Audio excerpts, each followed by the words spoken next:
All right, shoot, Dolan.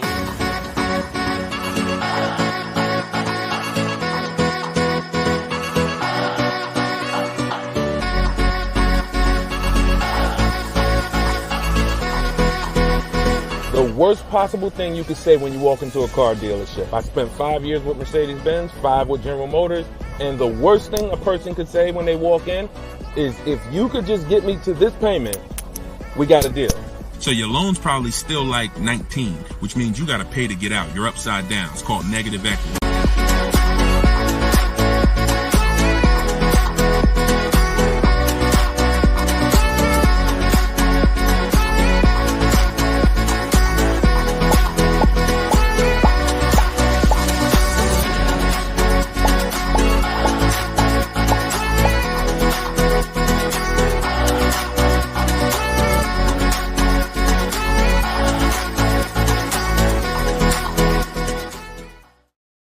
What's going on, everybody? We are officially kicking off episode 1 of Car Shopping Questions and Answers.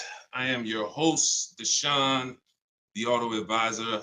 We're going to do this show for about an hour. I'm excited to get really down into the nitty-gritty of showing you how you can buy cars, lease cars, and get below market prices. And if you don't know me, I spent 14 years in the car business, 5 with Mercedes-Benz, 5 with General Motors. And now what we do is we devote our time and our energy into teaching you how to car shop with strategy, how to understand the things that you haven't been taught to understand. So we do rapid fire Q&A. And no matter where you're at, I want you to start typing your questions. We're live on 4 platforms right now. And this whole broadcast is going to be sponsored by my new book. It's a digital book. It's called Cars from Home: 7 Steps to Saving Time, Money, and Avoiding Dealerships. There's a link in every single post so you can get your copy at 75% off for the next 30 minutes. But while we're here, let's go deep. And everything I'm going to be teaching you is going to be out of my book. And all of your questions are going to be answered in one of our 7 steps. So start typing your questions. I got my man Dolan in the background. I see a lot of people on TikTok, but I don't see the questions coming in on TikTok yet. And TikTok, y'all usually are the ones that send the questions the fastest. So let's get these questions up. And so Dolan can start loading them onto the show and we can get down to business. So Dolan, kick us off when you're ready. 75%. Yes, 75% off is today, SS. That's from YouTube. Yes, you can get it for the next 30 minutes. It's normally $97. But it'll be in your inbox in about 5 minutes at 75% off. So let's go, Dolan. When you're ready, if we've got the first question, let's kick it off. Okay, this one's from YouTube. Hello. Thank you for all your advice. We're looking at the car on Copart, and it was a salvage title. What is your experience with these types of auctions? So I don't get into teaching about salvage titles. I'm going to tell you why. I consider that to be like foreclosures. I'm not telling you that there's anything wrong with these cars. What I am saying is they're like foreclosures in real estate, which means you should be learning from someone who actually lives that life every day, because there are many risks. When a normal person starts entering into a high risk market, the rewards could be high, but also the risks are high. So I would tell you to find someone who's buying salvage title, buying at auction, and learn from that person. Okay, go ahead, Dolan, shoot the next one up. Okay, this one's from Instagram. I got a lease with Nissan, not looking to go back to Nissan. Should I buy it out and then trade the vehicle in for what I want? This is a great question. First of all, can everybody hit the share button? And if you're on TikTok, can y'all just start tapping the screen and light this up?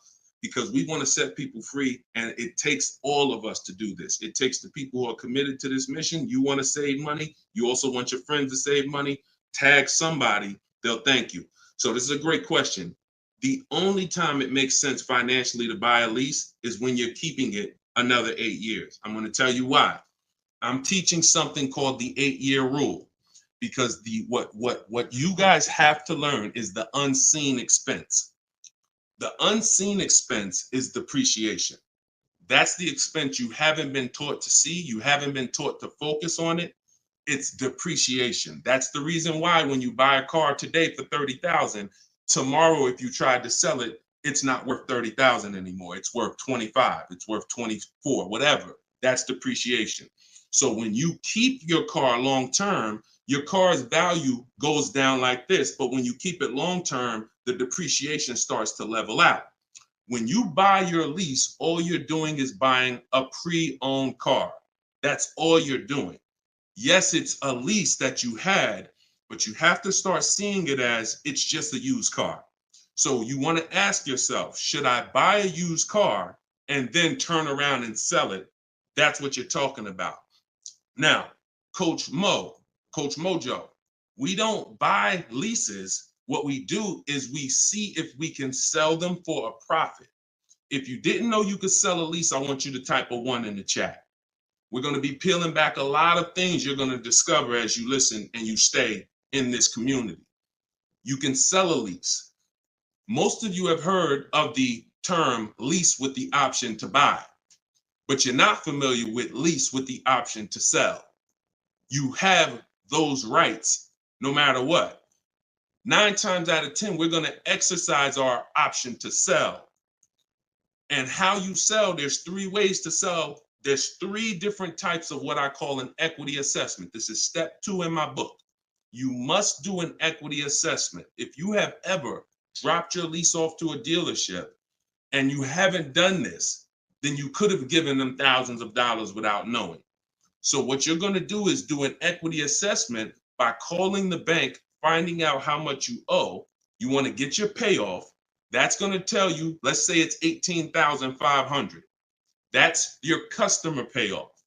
Now what you want to do is you want to see who will pay you more than that, or at least that amount. And we don't go to dealerships for that. We go right online. This takes 20 minutes to do. We're going to go to CarMax.com, Driveway, Carvana, Kelly's Blue Book Instant Cash Offer, AutoNation, and Car Guru Sell My Car. This is going to get us 6 offers, cash offers. See, our cars are not worth what an algorithm tells us our cars are worth. Our cars are worth what a person is willing to pay for today. And when you see those numbers, that's going to tell you if you have equity versus not having equity. So the short version of your question is, Coach Mojo, you shouldn't be buying your car unless you're planning on keeping it another 8 years, because we teach something called the 8-year rule, which is if you're not keeping your car 8 years, you're not going to outlive the depreciation drop in value. So you shouldn't be buying it. You should be leasing. And I know a lot of you probably, oh, well, Deshone, I was taught never lease. I was taught don't lease. I was taught don't lease. Well, you're going to find out the more you stay here, as you just dive in to financial numbers we go over, you're going to see that that's bad advice. And unfortunately, millions of people have been subject to bad advice that has been costing them money. Okay, so we'll go more into detail on that. There's only 2 ways to beat depreciation. Long-term ownership, that's our 8-year plus people. If you're keeping your cars, your next car, if your plan is to keep it 8+ years, I want you to type K in the comments for keeper. Type K in the comments if your next car, you're like, Deshone, my next car, I want to keep it at least 8 years.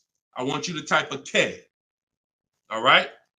Now, if you are not keeping your car at least 8 years, then you should be shopping for a lease, because that's how you're going to avoid depreciation. We're going to talk more about leasing, because you cannot just get any lease.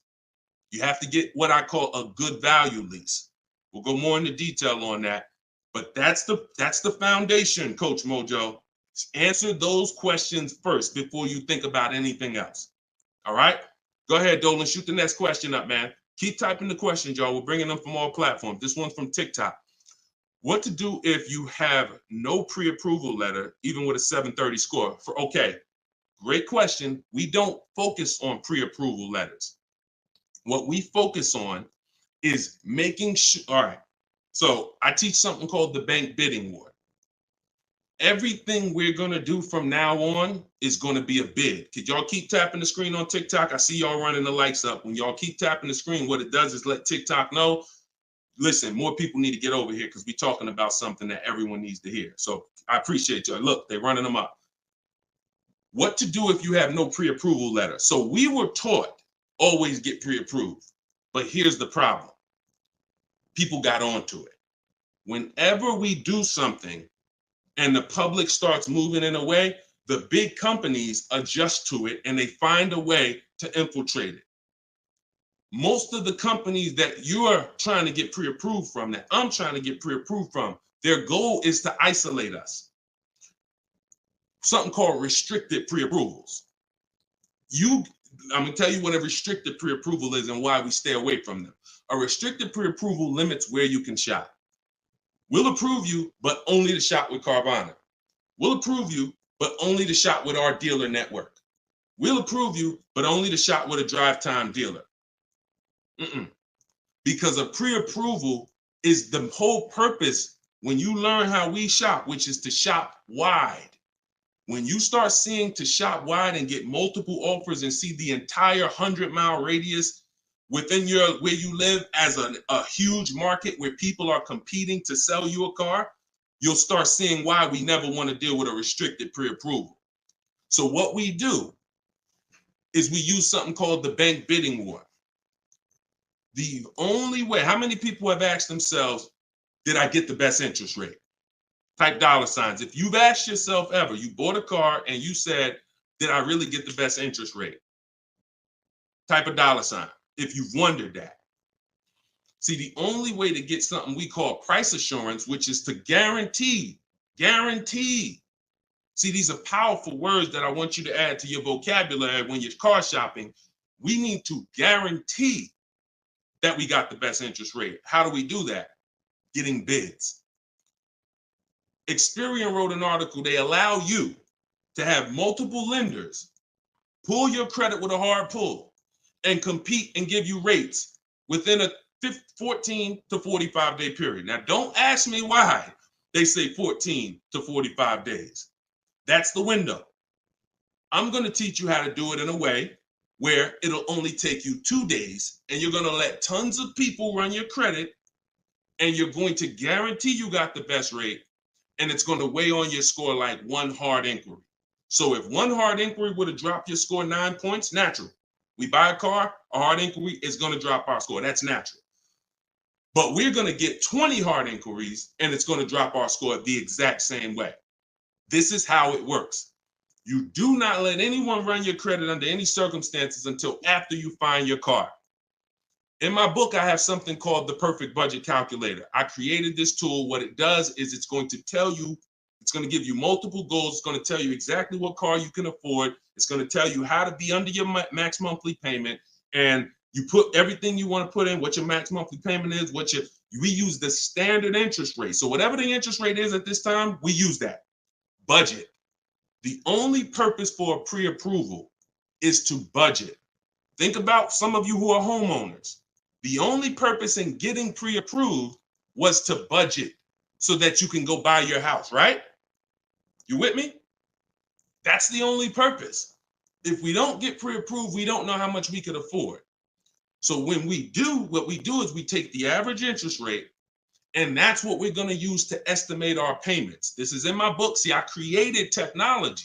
So some of you are saying, Deshone, is this just a book? No, it's not just a book. I have links in there. I have links to videos in there. I have platforms that I've created and calculators and tools that I created that I wish I could refer to you. No, but they're only in my book. So you can get the book. I'm going to teach you how to do things the manual way. Some things you can say, Deshone, I could do that manually. But if I'm telling you about a tool I created to use so that it can budget for you, then the only way to get it is to actually get my book. You can get it for 75% off in my TikTok bio. You can get it in my Instagram bio. You can go to deshonesbook.com, or you can scan the QR code and get your copy for 75% off for 30 minutes. But when you budget, you know exactly how much you can spend on a car, and you go find your car under that budget. The Perfect Budget Calculator is going to give you multiple goals. See, here's the problem. When you go out shopping for a car, you notice how you have a budget in mind and you typically tend to go over it. You say, I don't want to spend any more than $500, or I don't want to spend any more than $30,000. But you usually end up going over it because you don't factor in tax. You don't factor in how long the loan, you don't factor these things in. Okay, well, how much? They said I'm pre-approved for $30,000, but What does that equate to in a monthly payment? It's broken. It's a broken system. When we go out, we find the car we're looking for. That's when we are going to now let people run our credit. Never before that. We go out, you find your best deal on a car. That's when you come home and you let multiple people run your credit and fight it out to give you an interest, to give you a loan. See, because if you open up, if you let people run your credit before this, now they're going to give you a time limit. So even this is all answering this young lady's question about pre-approvals. The reason why they're garbage is because if it's a hard pull, they're garbage, because now they've started that window that I told you about. You got 14 to 45 days and it starts to count down. Now you're trying to rush and find a car. Some of us, it might take us 3 months to find the best deal on our car. If you got a pre-approval and the time is expiring, you're shopping with your back against the wall. Second reason it's garbage is because once they give you a pre-approval, you are now tied to them and you don't have the opportunity to bid, and it's just garbage. So do what I'm telling you to do. When you find your car, that's when you're going to come home and you are going to now let people run your credit, and then you are going to let the dealer see if they can beat it. See, this is a must. I know you may have been taught, oh, I don't let that dealer run my credit. No, make them compete. The bad part is when a dealer is trying to give you an interest rate when you have no offer. That's bad. But when you have an offer, that's when he's trying to beat it. And that's a very different thing. You tell him, hey, I got 7.2 from whatever bank. That's the best offer I got. Okay. Now that dealer goes to work with their 7 to 12 bank. Hey, listen, can we beat this? And when he calls you, he's going to tell you one or two things. Hey, good news. I was able to beat that interest rate. In which case, you what? Guarantee you got the lowest interest rate. Or he's going to say, listen, I tried my best. I talked to every bank I got. Nobody could beat that rate. In which case, what? You still what? Guarantee you got the best interest rate. So the only way we're going to be able to do that is with bids. We're going to stop negotiating. We're going to start making people bid. That's what we're all about here. Go ahead, Dolan. Shoot the next one up. I'm going to try to get through these. I'm going to try to give, see, I can't do short answers to some questions. Okay, hold on. Yeah, hold on. Link to 75% off is not working. Are y'all able to click it on TikTok? Let me know on TikTok if y'all are able to access the 75% off. Okay, this one's from YouTube. My credit score is between 500 and 600. Can I still get a nice car? Great question. You should be focused on getting a great car, and you should be, all right. My credit score is between 500 and 600. Can I still get a nice car? Under no circumstances do you ever want to compromise on the car. Follow me. You are going to focus on getting a great car, knowing I'm probably going to pay more in interest. Paying more in interest is not bad considering your situation. Here's why. That can be fixed. Refinance, that can be fixed. But if you get a bad car, that cannot be fixed. So we have resources. I use a company. I refer people to LendBuzz. LendBuzz will work with people who have challenged credit. But here's what you got to know. You can't let them dictate how you're going to shop. You must have your own shopping strategy. Now, there's two situations where if you have bad credit, how many years are you keeping the car? That's the question. If it's 8+ years, then no problem. I'm going to get the best car I can find. I'm going to pay a little bit more in interest, but as soon as my credit's good, I'm going to refinance that loan. Problem solved. Second person is Deshone. I'm not keeping my car 8 years, but I need a car now. Perfect. You should be trying to set yourself up for a lease in 2 years, in which case you want to get the least expensive car that you can get a loan on. $10,000, $12,000. You're going to use that perfect budget calculator, or you just want to say $10,000 to $12,000. You're going to try to find a car in that range. I'm going to tell you why. In 2 years, when you go to trade out of that car, if you go and buy yourself a $20,000, $30,000, $40,000 car, you're going to have a bunch of negative equity. And what that's going to do is that's going to stop you from getting a lease. This is what people do. Oh, Deshone, I couldn't qualify for a lease, so I'm gonna go out. I want to get that Dodge Charger with the big engine in it because I can't sacrifice for 2 years. I can't be out here looking like I don't have a nice car, problem. I can't help you. But if you're willing to say, because I'm gonna tell you why. I'm gonna tell you why. When you get that Dodge Charger, you usually forced your way into it, bought an older one, paying a high payment, high interest. So in 2 years, when you think you're gonna trade out of it and go lease, you're gonna have a hard time because the negative equity is gonna be so severe. And when you have that $600, $700, $800, $900 car payment, chances are you might miss one of them. This is a disaster because we can't sacrifice. So what I'm telling you to do is say, all right, if Deshaun's telling me that the best move financially is for me to be leasing because I'm not keeping my cars 8 years, I need to be getting great leases, but I can't qualify, then my mission is to qualify. That's my mission. So when I look at what that take, what did that take? That means I'm going to get a car now, and that's going to be my sacrifice car. That's going to be my car that I drive for 2 years, build my credit. It's not going to be my perfect car. My perfect car is going to be when I drive a brand new lease off the lot 2 years from now. This is my setup car. So I'm going to make sure I get a low price car where I won't miss a payment. I'm going to build that payment history. I'm going to have minimal negative equity. And then in 2 years, I'm going to make a power move. That's the short term and the long term. That's why it's important to know, is this a long-term car or is this a short-term car? Very important to know. If it's long-term, I told you what to do.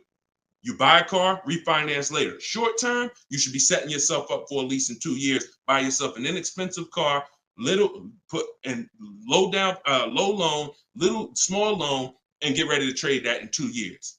But you must get a great car. In either situation, you can't sacrifice the quality of the car or the whole plan goes to hell. Your car breaks down midway, plan is scrap the plan. So we never compromise. So check this out. I see as soon as you purchase the book, I give you a support email because I do not DM me about products. Everyone gets a support email because we want to handle those issues immediately. DMs I barely see. Thank God we got 2 million plus followers. I can barely see DM. That's why as soon as you get a book, I say screenshot this screen. If you don't get that book within 5 to 10 minutes, check your spam, check your junk. Then you go and you contact support and we'll make sure we email you that copy manually. Okay, because that's what we do. Don't DM, use that support email so we can make sure we take care of you. All right, shoot the next one up, Dolan. Great question so far. What would dealers try to sell you a car that has issues? Don't sign up for these answers. That's why does the sun rise in the east and set in the west? Some questions are not worth trying to answer. Just plan accordingly and move accordingly, knowing these things are. If the people who are supposed to be taking care of you with cars are not educating you, are not moving with integrity, then you better be educated. Remember that. If the people who are supposed to be taking care of your money, when you come to buy a car, lease a car, that's a $10,000 to $100,000 transaction, some of you. If those people are not moving with integrity, and you cannot guarantee that, a smile doesn't guarantee that, talking nice doesn't guarantee that, you better be educated. And the people who are going to move like the way we're going to move, the way you're going to move if you're listening to this, the way you're going to move if you have my strategies in my book, the way you're going to move when you learn how to car shop online and make people bid, you're going to be educated where no one can take advantage of you. You're empowered. You're the one in control. You're the prize. You're the one people are competing with to earn their business. And that's what I want for you. All right, go ahead, Dolan, shoot the next one up. This one's from Facebook. I'm about to begin the process of buying a car from a dealership. They're offering me a lowered payment if I go with one of their lenders. Are there any ways to save on this deal? So have you gotten bids? See, look, you were programmed to be loyal to dealers. I'm from the industry. I was in the industry for 14 years. I'm teaching people all around the country. We have over close to 8,000 customers that have used our stuff and used our products since 2021. We have data from all around the country. There is absolutely no way that you're going to get your best deal ever focusing on one dealer. That would be like you going into a supermarket and say, hey, no matter what the price of this item is, I'm only buying it from this brand. Or you saying, oh, I'm gonna buy a TV. No matter what I'm just gonna walk into Walmart and whatever the best price on the TV is that I see, I'm just gonna take that. I'm not gonna look online, I'm not gonna look on Amazon, I'm not gonna look on Best Buy. I'm just gonna walk into one store committed to try to get a deal with that store. That's the same thing you're doing. Could y'all keep running the likes up on TikTok, keep tapping the screen? If you're getting value out of this, I appreciate it. We don't do that anymore. That is a recipe. And look, I'm going to tell you something, and I hope you don't take offense to it. Our grandparents shopped like that. In what way in 2024, 2025, almost 20 years, 30 years after the internet's being invented, you're still shopping like our grandparents shopped? Does that make sense? It makes sense when you're like, yeah, Deshone, that's what I'm doing. But it doesn't make sense in the grand scheme of why am I doing this? It's because that's what you were taught to do. That's why I represent unlearn, relearn. You can't win with what I teach unless you're willing to scrap all that bad knowledge. We don't buy from one dealer. 3 transactions that people have been, I'm gonna break this down real quick in literally a second so y'all understand. There's 3 transactions that you've been taught to give to car dealers. 3. Buying your car from them is one transaction. Who you get your loan from is another transaction. Who you sell your old car to is a 3rd transaction. And many of you have been taught to give the dealer all 3. Meanwhile, there are people who only want to give you a loan. They don't sell cars. They want to compete for your loan. There's other people who want to buy your old car. They don't sell cars. They want to buy your old car. Y'all get what I'm saying? Type a Y for yes, if you're understanding that you have to start breaking these transactions into their own transactions. You can't maximize and guarantee you're getting your best deal mixing 3 transactions or 2 transactions into one.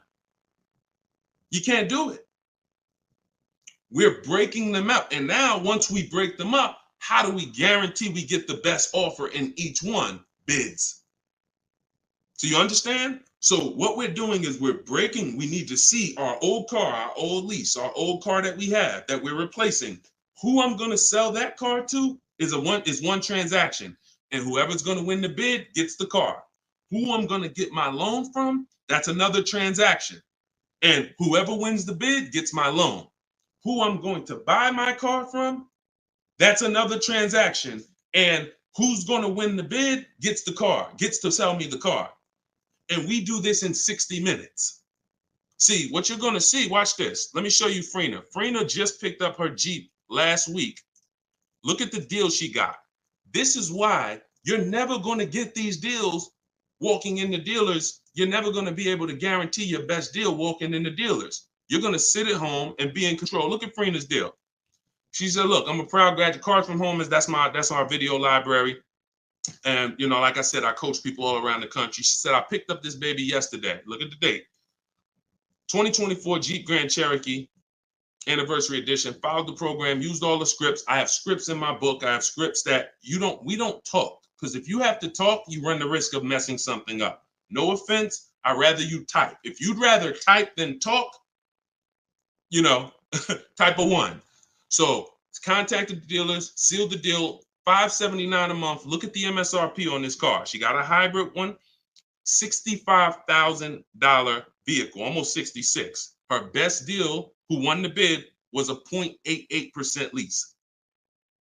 That is unheard of in the world. See, I teach something called the 1.5% rule for knowing when you're paying too much for a lease. The 1% rule has been around since way before I even got in the car business. If you could lease a car for 1% of the MSRP, no money down, no money out of pocket, you stole the car. This is 0.88%. I owe it all to Deshone. Without this program, I wouldn't have had the tools to shop from home. Shopping from home the right way is how you're going to win. Some of you may have tried, Deshone. I tried. It seems hard. Yeah, because once the internet was invented, internet salespeople got invented. And internet salespeople are trained to make it hard they got to make money. And what they're going to do is they're going to make it hard for you to get a deal done because half the time you don't even know the information you need to give them to get a quote. Hey, I got to give you where I work at, see if I qualify for any rebates. I got to tell you what cars are in my household, see if I qualify for any rebates. I got to tell you, what affiliations I have. I got to tell you what my date is. I have something called a no later than date. What's my deadline?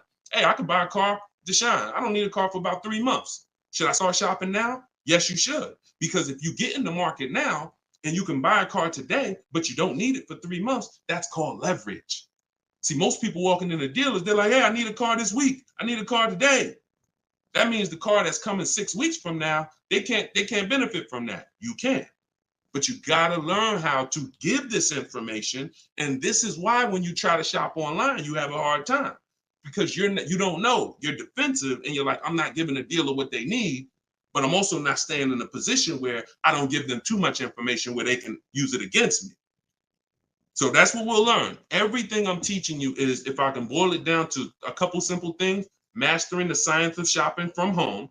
That's why my book is called Cars from Home, 7 Steps to Saving Time, Money, and Avoiding Dealerships, and making people bid for your business.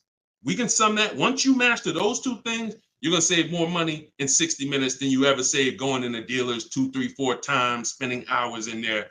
And you're going to have price assurance, which is guaranteeing that you couldn't have saved any more money. That's what Freenah has. That's what I want you to have. Go ahead, Dolan. Shoot the next one up, brother.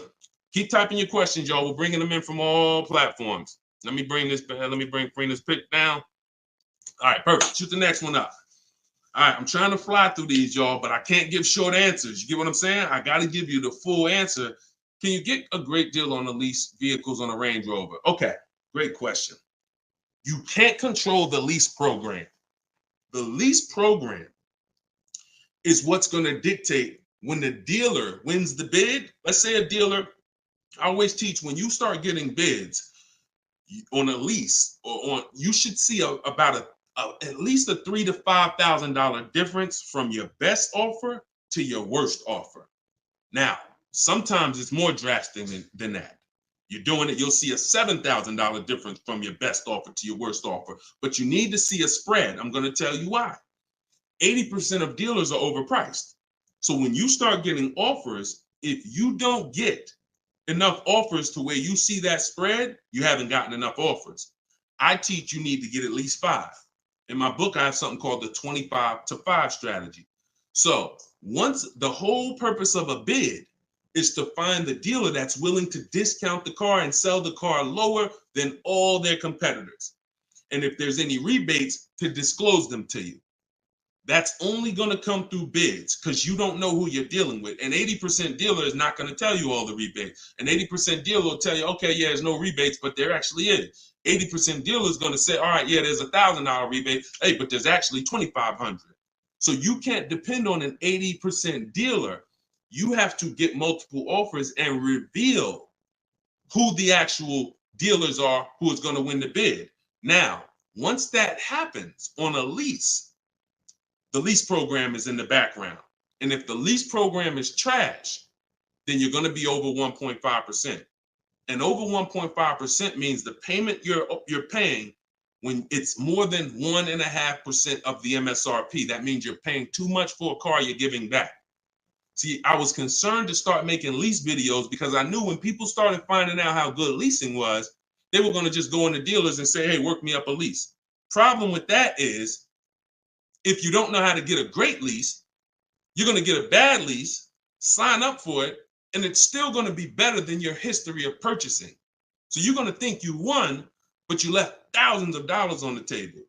So I don't want to teach you about going after leases until you learn how to get multiple offers so you can reveal the best deals. But what we do is we always with leases have 3 options because we can't control the lease program. And if we can't control the lease program, we need to have a bet. Because look, y'all, there's tons of companies out there that are offering bad leases and people are signing up for them. especially some luxury brands. Every car has a different lease program. Luxury brands will say, hey, we're going to put a bad lease out there because we know we can ego sell people, which means, hey, come on, Mr. Jones, come on. How long you been driving Range Rovers? Man, I've been driving them for 12 years. All right, well, come on. You really gonna leave Range Rover over a couple dollars?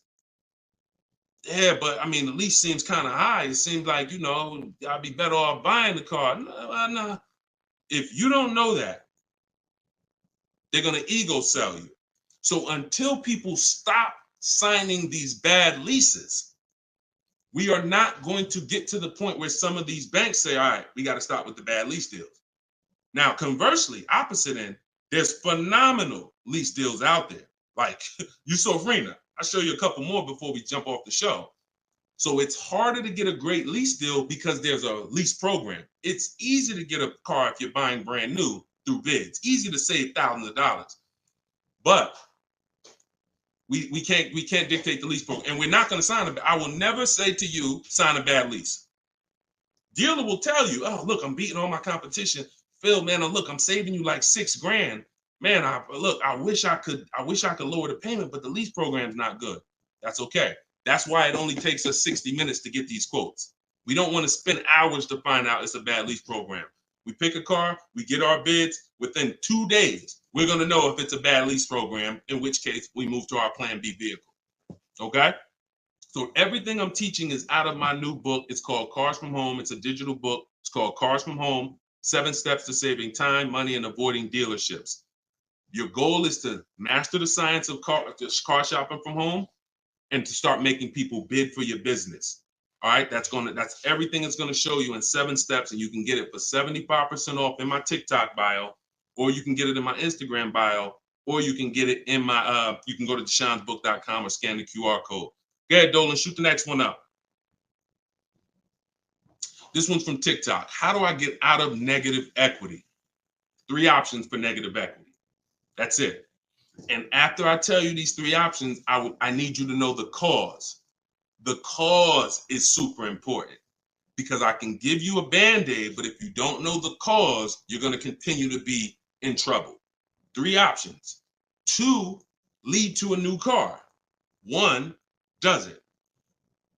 Negative equity is the bad credit to people with good credit, because if you have too much, it will stop you from getting your car. So your first option with negative equity is to pay it off. Here's what happens. You want to use that equity assessment process that I told you about a little while ago. You're going to call your bank, find out what you owe.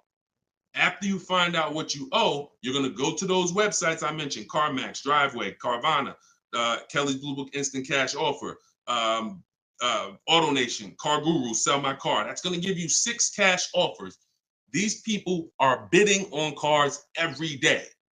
They usually put their best offer out there. In 30 minutes, you'll have 6 offers. They pay more than dealers on average. In fact, 2 or 3 of those bids you're going to get are actually from dealers. So it's a nice mix of offers. 3 of them are from online car buyers, CarMax, Driveway, Carvana. 3 of them are from car dealers, local car dealers. So it's a nice mix, but they're bidding. That's going to lead to the least amount of negative equity because remember, when you get bids, you're getting the most value. You're getting the most savings. You're getting the most money when you are getting bids. So let's just say you pull your payoff and it's $16,000. Your highest bid is $14,000. That means you have a $2,000 negative equity gap. You are much better off coming up with the $2,000 and paying that car off and going into your next transaction clean. That is the best way to go. Because now, if you can't do that, I'm going to tell you why it's the best way when I tell you the second way to get out of negative equity. If you can't pay the difference, then that means you must bring that car. You can't do a separate transaction with that car because you need the dealer who you're going to buy the car from to wrap the negative equity into the new deal. They are still going to win the bid. You must, in all cases, only deal with dealers who won the bid. But once they win the bid to sell you the car, now when you come to them, You're gonna now bring your old car into it and see what it's worth to them. When you see what they can pay for it, you're going to see in most cases, it is not going to be the highest number you got from the online buyers. So if the online buyer's highest number was 14, maybe that dealer can only pay 12,200, 12,500. And you might say to them, hey man, but CarMax was offering me this. They're not going to be able to match it in most cases. It's just not possible because they can't win both bids. If you start buying cars for the most money, selling cars for the least money, it won't take you long to be out of business. That's probably what happened to Vroom. They were buying cars for the most money and then trying to sell them, and they weren't able to make the profit. So we must separate the process, but if you can't pay the difference, you now must bring your old car into the process after a dealer wins the bid, introduce them, hey, this is the car. Now, they've already won the bid. They beat all their competition to sell you a car. So they've already proved they're a 20% dealer. Now you're bringing your old car, and you're going to see that if I would have sold it to them, I would only had 2,000 negative equity. But bringing it over to this transaction, I actually got like 3,700 negative equity. And there's nothing we can do about that. That's why I said the plan A is always, if you can cover the difference, cover the difference. If you can't, that's your only option. Now, here's the third thing. I told y'all 2 things lead to a new car with negative equity, 1 doesn't. If you have too much negative equity, you have to understand loan to value ratios. Loan to value ratios have nothing to do with credit scores. That's why I call negative equity the bad credit to people with good credit. When you bring your negative equity over, the bank is only going to lend a certain percentage above the price of the car. So if the price of the car is 30,000 and you have good credit, the bank might only lend 36. They might only lend 20% more, 25% more than the price of the car. So if you're coming over and you're trying to do a no money down deal, which is what we do, we shop with no money down. If we can make no money down deals and we can get the car payment to where we want, if we can get the whole deal to where we want with no money, that's what we do. You know, it's different when interest rates are higher. We typically put more money down to avoid paying more high interest. But when it comes to us shopping, we always shop with no money down. So if you're trying to do a no money down deal and you are trying to bring all this negative equity over and trying to not just finance the price of the car, but the tax, the fees, and negative equity, you run the risk of blowing out the loan to value ratios, in which case you're not going to be approved. You could have a 900 credit score. They're going to tell you you got to put money down because you can't finance all that negative equity. So it depends on how much. And if that's too high and you can't put down money to actually make a difference, then you're going to need to stay and pay down that car for a couple more months or even maybe a couple more years to lower the amount of negative equity. So that's how you get out. That's all in my book. 3 ways to get out of negative equity. But what you got to know is the cause. Only legitimate reason for negative equity is because you had an emergency and you had to switch cars. Now, if we go by things that can be prevented, like Deshone, I bought a car, it's breaking down. Well, that means you bought the wrong car. We can prevent that with knowledge. Now, if you say, Deshone, I just wanted a new car and I switched it, that's costing you. And because you don't understand leasing, see, 90% of the time, 10% we give to emergencies. Deshone, man, I had a sedan, then I had twins, I had triplets. I need to get an SUV. I got to switch the car. Understood. Legitimate reason. Switch the car, stay in it long term, pay off, and keep the car. But 90% of the time, it's you don't understand leasing. And you buy your cars, you take out 5, 6, even God forbid, 7-year loans. You switch these cars in 3 years, 4 years, you always have negative equity, and you're overpaying by thousands of dollars. That's the cause. That is the cause. I've been doing this since 2006. The reason for most people, most of your negative equity is because you haven't learned the lease yet and you're buying cars, but you're a short-term person. All right? And the more you stick around here, the more you'll understand why that's a mistake. If you get my book, you'll understand, oh, I've been doing this wrong. Now, I was taught this. I don't blame you. You were taught that. But when you learn, when you do better, when you know better, you do better. And that is my goal, is to make sure you know better. My pleasure, Reggie. Said thank you for everything. My pleasure. Absolutely. Everything I'm teaching y'all is out of my new digital book, Cars from Home. 7 Steps to Saving Time, Money, and Avoiding Dealerships. You can get your copy for 75% off as part of our launch in my TikTok bio, in my Instagram bio, or you can go to deshonsbook.com. There's a link in the comments, or you can scan the QR code if you're watching us on the television, and you can get your copy for 30 minutes. Once that timer expires, book goes back up to $97. So get your copy before the timer runs out. Go ahead, Dolan, shoot the next one up. All right, this one's from YouTube. Appreciate all of your content. Thank you. We are looking to buy our teenage daughter her first car. Is there any downside to purchasing outside of a name franchise dealer? No, if you do your due diligence, because there's 100,000 plus used car dealers in the country. Let's assume 80% of them are trash. As long as you are sorting, when we shop for used cars, and you want to ask yourself the eight-year rule question. If you're not keeping this car, if you don't think your daughter's keeping this car 8 years, then you should be shopping for a lease for her. Now, if you say the only difference, there is one exception to the 8-year rule for those of you who are buying inexpensive used cars. $10,000 used cars, $7,000 used cars, that's different. That's different. I call these smart cars, not the little smart cars. It stands for saving money at the right time. So if you're buying these cars, my brother does this. He buys pre-owned cars. He gets them $10,000, $7,000, $5,000, and he drives them. He pays very little money. Sometimes he sells them and makes a little money. That's different. But the mainstream cars, if you're not keeping them 8 years, $15,000, $20,000 used cars that you're buying, you're going to see the 8-year rule is the gospel. You should be buying cars if you're keeping longer than 8 years. You should be shopping for aggressive leases if you're not keeping 8 years. So let's assume you're going to keep this car 8 years. When we are buying from used car dealers, y'all, we are absolutely shopping 100-mile radius, at least. That's usually where we start. And then we're going to search, and we're going to narrow down based on title history, based on service records, based on accident history. And then we need to verify that the price that they advertise online is legit, because there is something going on right now. It's been happening for a few years. They know you're looking for online prices. So what they do is they put a price online that they don't intend to honor. So the first thing, so we narrow it down based on those things. And when we get to this final step where we got our top 3, top 5 choices, we need to see who's going to do bogus fees, who's going to try to hit us with bogus fees, in which case we eliminate them. And then we narrow it down to the best one. And we need to pull the original. Listen, who's going to be buying a used car? I want you to type a U. If your next car you're keeping for more than 8 years is going to be a used car, type a U in the comment.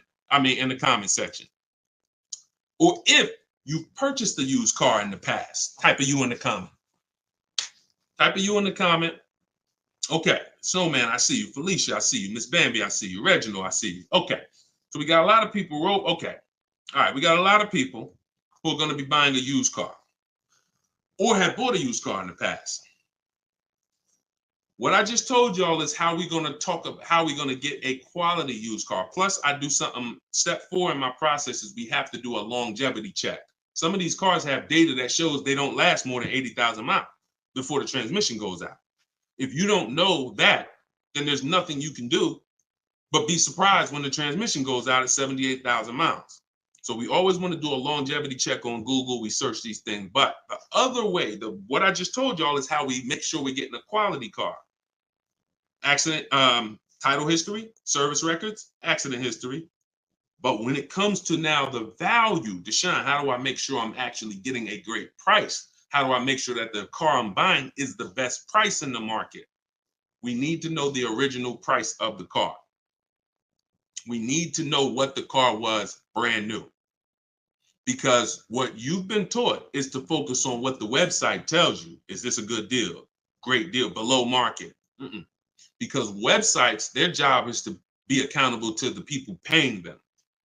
And if they were telling you that this car that you're looking at for $30,000 was originally $38,000, and it's actually only being discounted $8,000 from when it was brand new.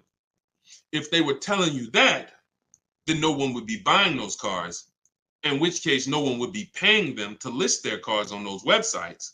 So they're not accountable to you or me. They're accountable to who pays them. So we find out through the window sticker what the original price was. Carfax has agreements with some brands where they will actually give you the original window sticker, but we must get the original window sticker. And when we get the original window sticker, that's going to tell us the discount with something I call the true value percentage. We created this. The true value percentage is the discount from the price when it was new. And that's all that matters when you end up choosing a car. Give you an example as we wrap this question up. If you're looking at three Honda Pilots. You've narrowed it down to 3 Honda Pilots. They're all within $1,000, $1,500 of each other. One's $30,000, one's $30,500, one's $31,000.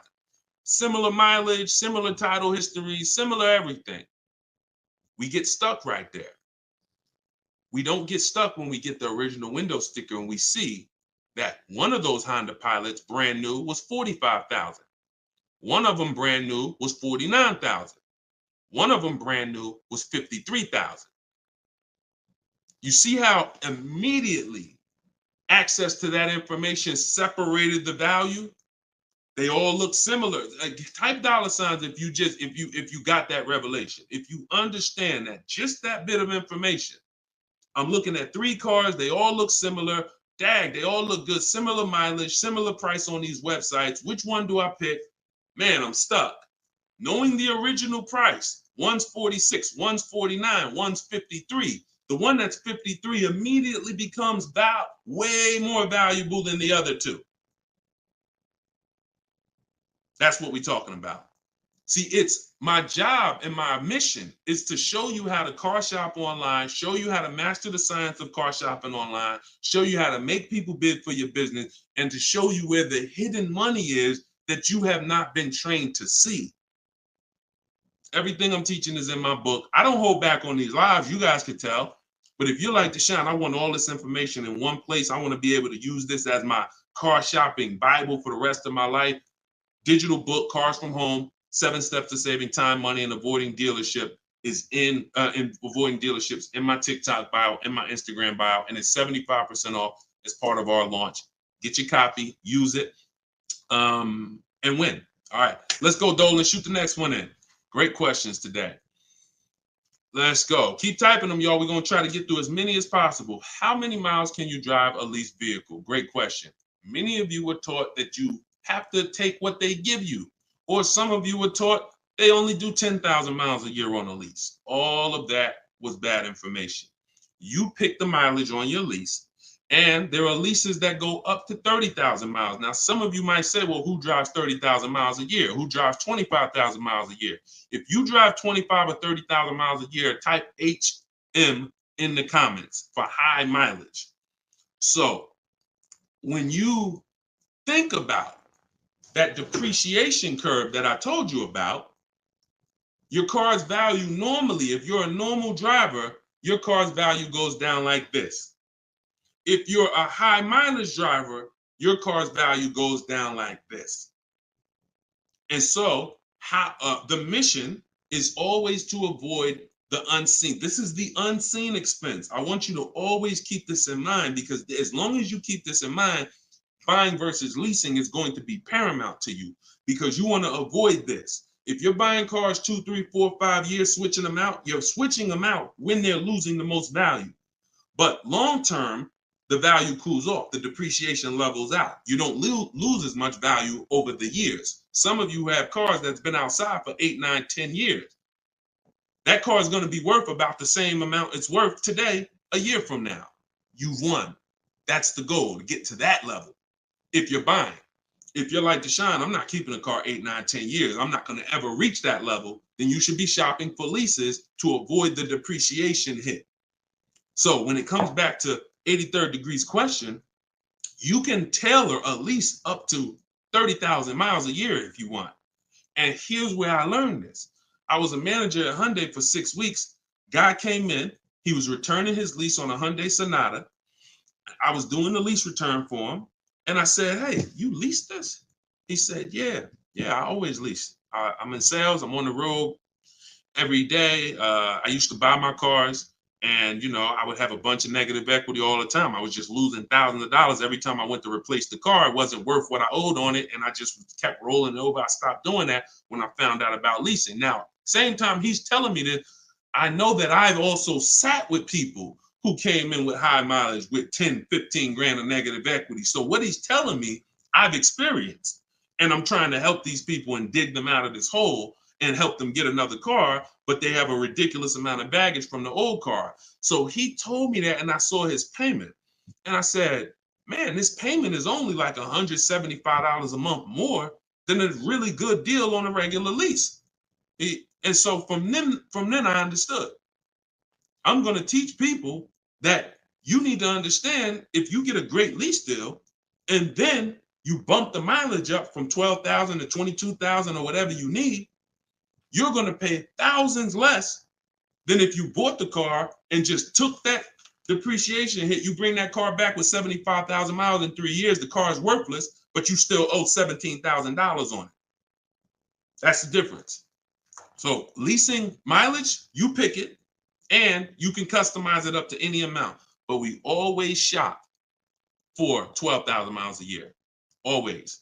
We don't shop for high mileage leases. When we get our quotes, if you're using what's in my book, the 25 to 5 strategy, we get our quotes with 12,000 miles a year. And once somebody wins the bid, then we convert the bid. We tell the winning dealer, hey, could you show me what the payment's going to be with 18,000 miles a year? And then we customize the lease. If we're going to do any down payment, we always customize after we've identified the winning dealer. Great question. Great question. Go ahead, Dolan. Shoot the next one out. Great questions today. All right, keep typing them, y'all. What advice would you give a first-time buyer who doesn't want a car note? Then go save up your cash and go get the best car you could afford. But why is it we always, Whitney, just send an email to support. If you're having trouble getting your book, just send an email to support. We'll send you a copy manually. Oftentimes it's a little one letter is different in the email. So that's why as soon as you purchase, I always give you that support email so that we can make sure you get your book. Okay?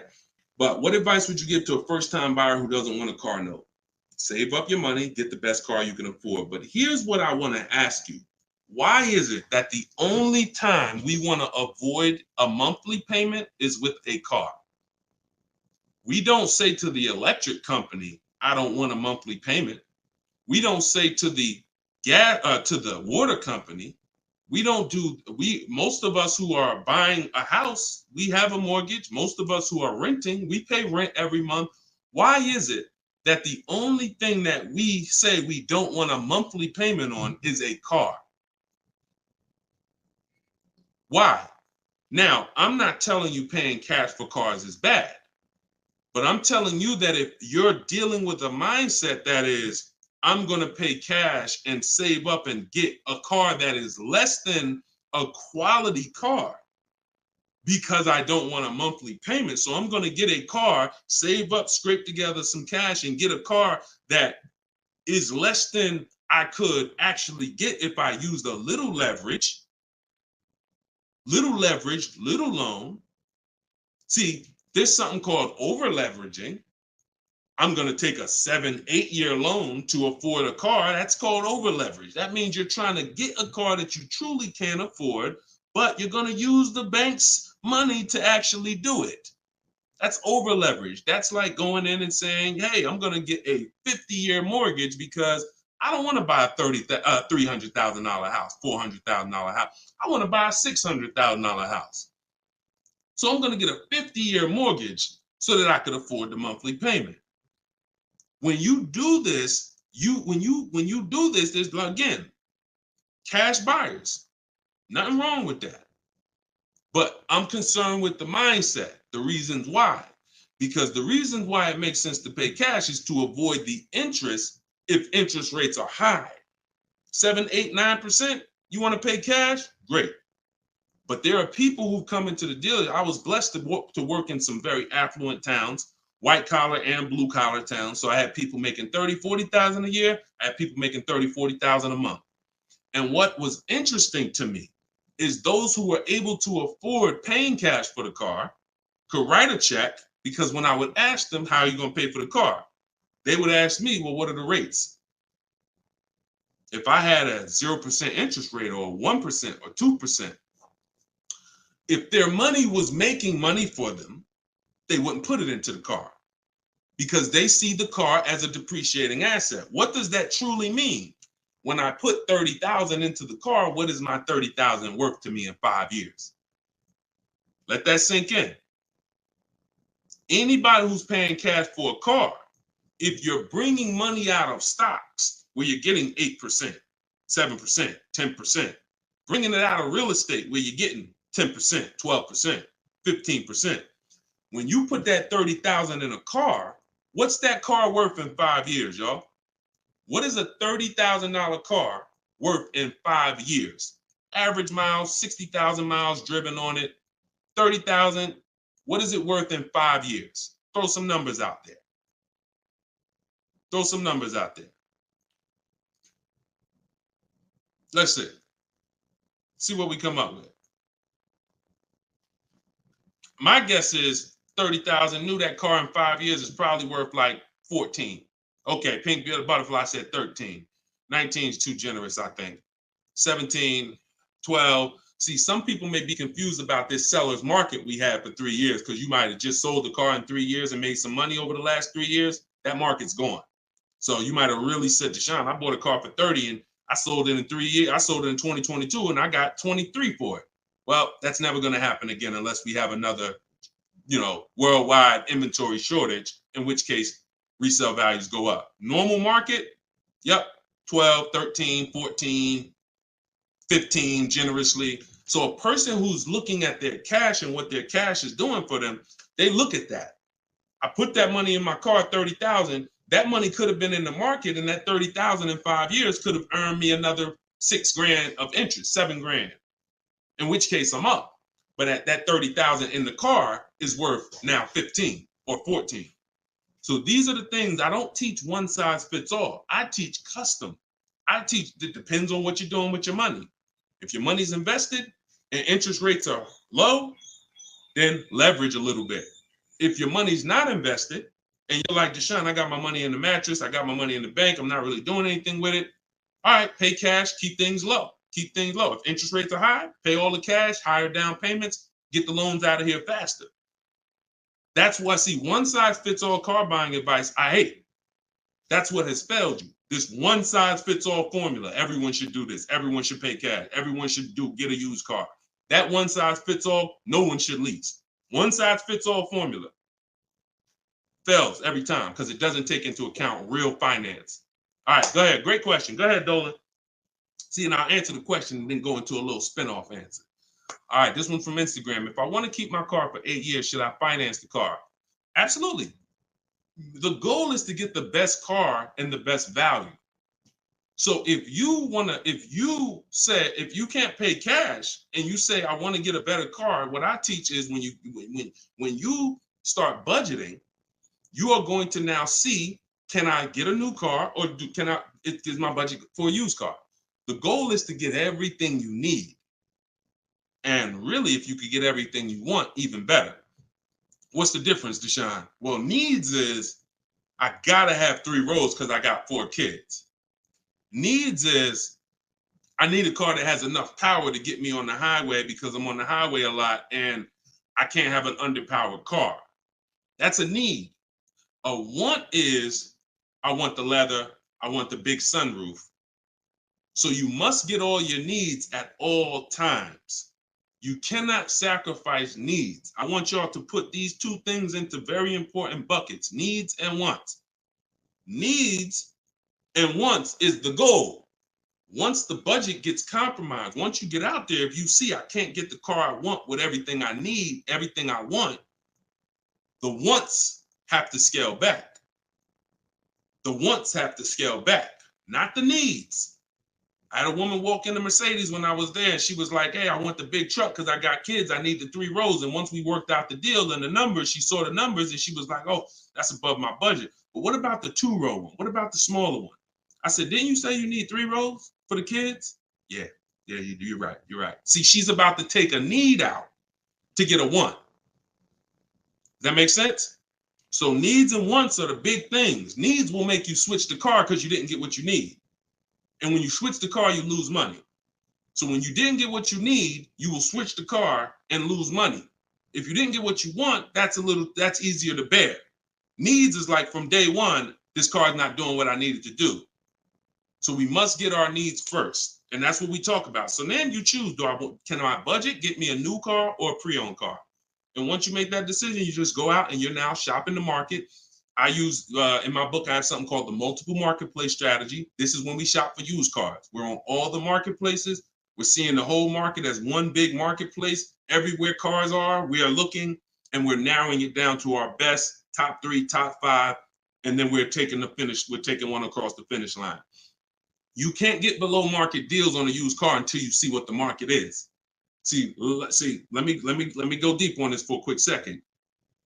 The goal for me, if you're learning from me, your goal is to get below market deals, below market leases, below market.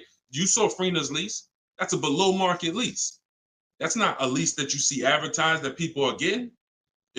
So below market pre-owned cars. In order for you to get a below market pre-owned car, you got to know what the market is. So sometimes you're going into one dealer and you're looking and saying, okay, let me negotiate with him. That's a mistake. You don't know what the market is. When you see the low side of the market on a used car, now you're able to see, again, if you're shopping the right way, there's always a spread because there's always people untrained who are going to pay the higher prices. They're going to walk into those dealers. They're going to go back and forth, take $2,000 off. They think they won, but you were negotiating with one of the higher price dealers. So because he took $2,000, $3,000 off, you think you won, but you were at the wrong dealer to begin with. So once you actually see the low side of the market, we zero in on that. And we zero in on that, and we look to take one of those deals across the finish line. Can't get below market deals if you don't know what the market is. That's why when we look at used cars, we're not looking to buy the first day. We're not looking to buy the second day. Sometimes some of you are like, Deshone, I got a couple months. You might want to watch the low side of the market. You might want to, we always get alerts. When we go in, this is all in my book. If you like Deshone, I want to know all of this. I need this in my hand. It's in my book, Cars from Home, 7 Steps to Saving Time, Money, and Avoiding Dealers. 75% off in my link, in my bio, TikTok, in my bio, Instagram, or go to deshonesbook.com or scan the QR code. But when we are getting these, when we are looking at the low side of the market, you might want to watch it. You might want to watch it and see, okay. And then we have alerts on. So every new car that pops up on these marketplaces, we get an email immediately. So we get an email immediately. And if I know that the low side of the market is 22, 23, the minute that car comes on, I'm going to be one of the first ones on it, where everyone else is going to hesitate. When a dealer gets a new car, typically a person who doesn't know the market, they're going to go in there and they're going to be like, all right, is this really a good deal? Meanwhile, we know the market. So we know in a minute, I'm going to snatch that deal before anybody even knew it was there, because the best deals do not last. And that only comes from knowing the market. All right? Go ahead. Shoot the next one up, Dolan. Great questions today. This one's from YouTube. What can I do to increase my confidence so I can negotiate more intelligently? Stop negotiating and start making people bid. Who's not a good negotiator? Type me. You're not a good negotiator. Type me in the comments. Not a good negotiator. Type me in the comments. Okay, that's most of you. And I'm a good negotiator, but you can't get guarantees being a negotiator. Pay attention to what I'm saying. I'm a good negotiator. I did it for a living, but I can't guarantee the lowest price negotiating. The lowest price the guarantee of the lowest price. I could be a good negotiator. Negotiator is always going to leave wondering, if you go back and forth with somebody, back and forth, back and forth, back and forth, you always leave wondering, could I have gotten a little more? That's not a guarantee. That's not price assurance. Bids, guarantee, because I'm getting 5 to 7 offers. I'm having in my case, I teach the 25 to 5 strategy. We're connecting with 25 dealers. We're getting 5 to 7 bids. Whoever wins the bid, win. That means you beat 25 dealers to earn my business. That means I guarantee that I paid the lowest price and I don't have to talk. That's why in my book are scripts, online scripts. That's the one part that I can't teach you. I can't teach you. It's not that I'm holding back. I can't teach you what my scripts are that are copy and paste. When they say, hey, when can you come in? My script says, hey, well, I'm actually going to be handling my whole transaction online. Oh, actually, well, we don't quote online. Okay, that's not what other dealers are saying. Should I remove you from my list? See what I'm saying? When we're copying and pasting and we know what to say to everything they're going to type, now we move things forward. We keep it on our agenda. This is all in my book, in my video library. This is what the people who have learned from me for the last 3 years have been doing. That's why you see people like Frina. That's why you see people like Pierre, got himself. He came in, got a 22 CX5. Very big thanks to Deshone the Auto Advisor, educating and empowering me to control the entire purchasing process. The perfect budget calculator really helped me figure out what I could realistically afford. With the true value percentage, we talked about that earlier in the show. Everyone purchasing a used car, true value percentage is what we use to make sure we win, price-wise. I spotted the best deal, 6 similar listings, saved over 20% off the original MSRP. I also shop for my own financing. See how we break these transactions down? You see how he's breaking the transactions down? That's how we get bids in each category. Also, I shop for my own financing, got the dealer bank to match it. See? So we're not doing the shop for my own. Oh, I'm not going to let that dealer run my credit. He knows the bank bidding war. The bank bidding war is all these people are going to bid. So I guarantee I got the best price on my used car I bought. I guarantee I got the best loan because the dealer couldn't beat it, but they were able to match it, which means it saved me the time. I didn't have to go through that. And the dealer, see, we guarantee. That's what I want for y'all. And the icing on the cake, learning about bogus fees and walking away from dealers not willing to remove them. Now, the walking away, he's talking about not physically. He's talking about next, not physically, because we're home. We're not going into dealers walking away. Some of you say, Deshone, if I don't get a good deal, I just walk away. That means somebody wasted your time. And when you walk away, you still need a car. So you're not hurting the dealer when you walk away. Someone's going to buy that car, even if it's overpriced, and they're going to look at you and say, well, you still need a car, so it's really your loss. When you learn to do this while you're in your living room, you'll understand I don't need to walk away ever because I'm in control. No one's going to waste my time. And this only comes from mastering the science of shopping from home. That's why my new digital book is called Cars from Home, 7 Steps to Saving Time, Money, and Avoiding Dealerships. Go get your copy for 75% off. Use it. Everything is in there, from high mileage driving strategies to leasing to giving you a video to help you understand leasing. Some of you are like, Deshone, I was taught all my life never to lease. If that's you, type me. What you're going to see is I link you to a video from the Cars from Home library where I actually break down for you leasing versus buying. So by the numbers so you can understand. Some of you, that's what it's going to take. You've been programmed so bad about leasing, you need to see it by the numbers to understand that this is costing me money, not understanding this. So that's in there. Purchasing, high mileage driving strategies, links for people with bad credit, and how you're going to get your cars even with bad credit. It's all in there. Get your copy for 75% off for the next 30 minutes. Once the timer expires, it goes back to $97. And win. Use it and win. Listen, we're an hour and 15 minutes in. We want to keep these broadcasts, these episodes. It's episode 1. If you are subscribed to my email list, you'll know when we're live.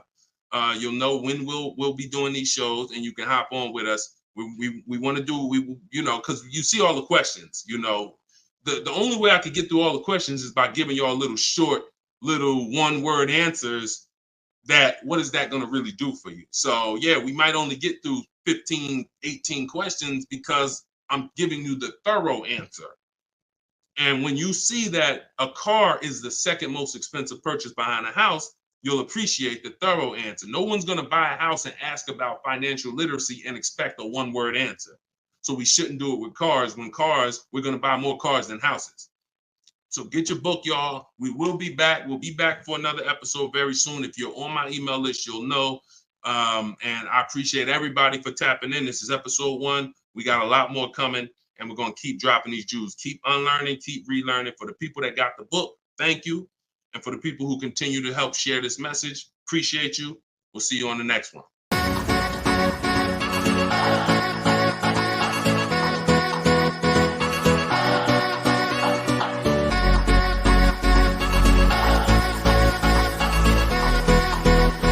The worst possible thing you could say when you walk into a car dealership. I spent 5 years with Mercedes-Benz, 5 with General Motors, and the worst thing a person could say when they walk in is, if you could just get me to this payment, we got a deal.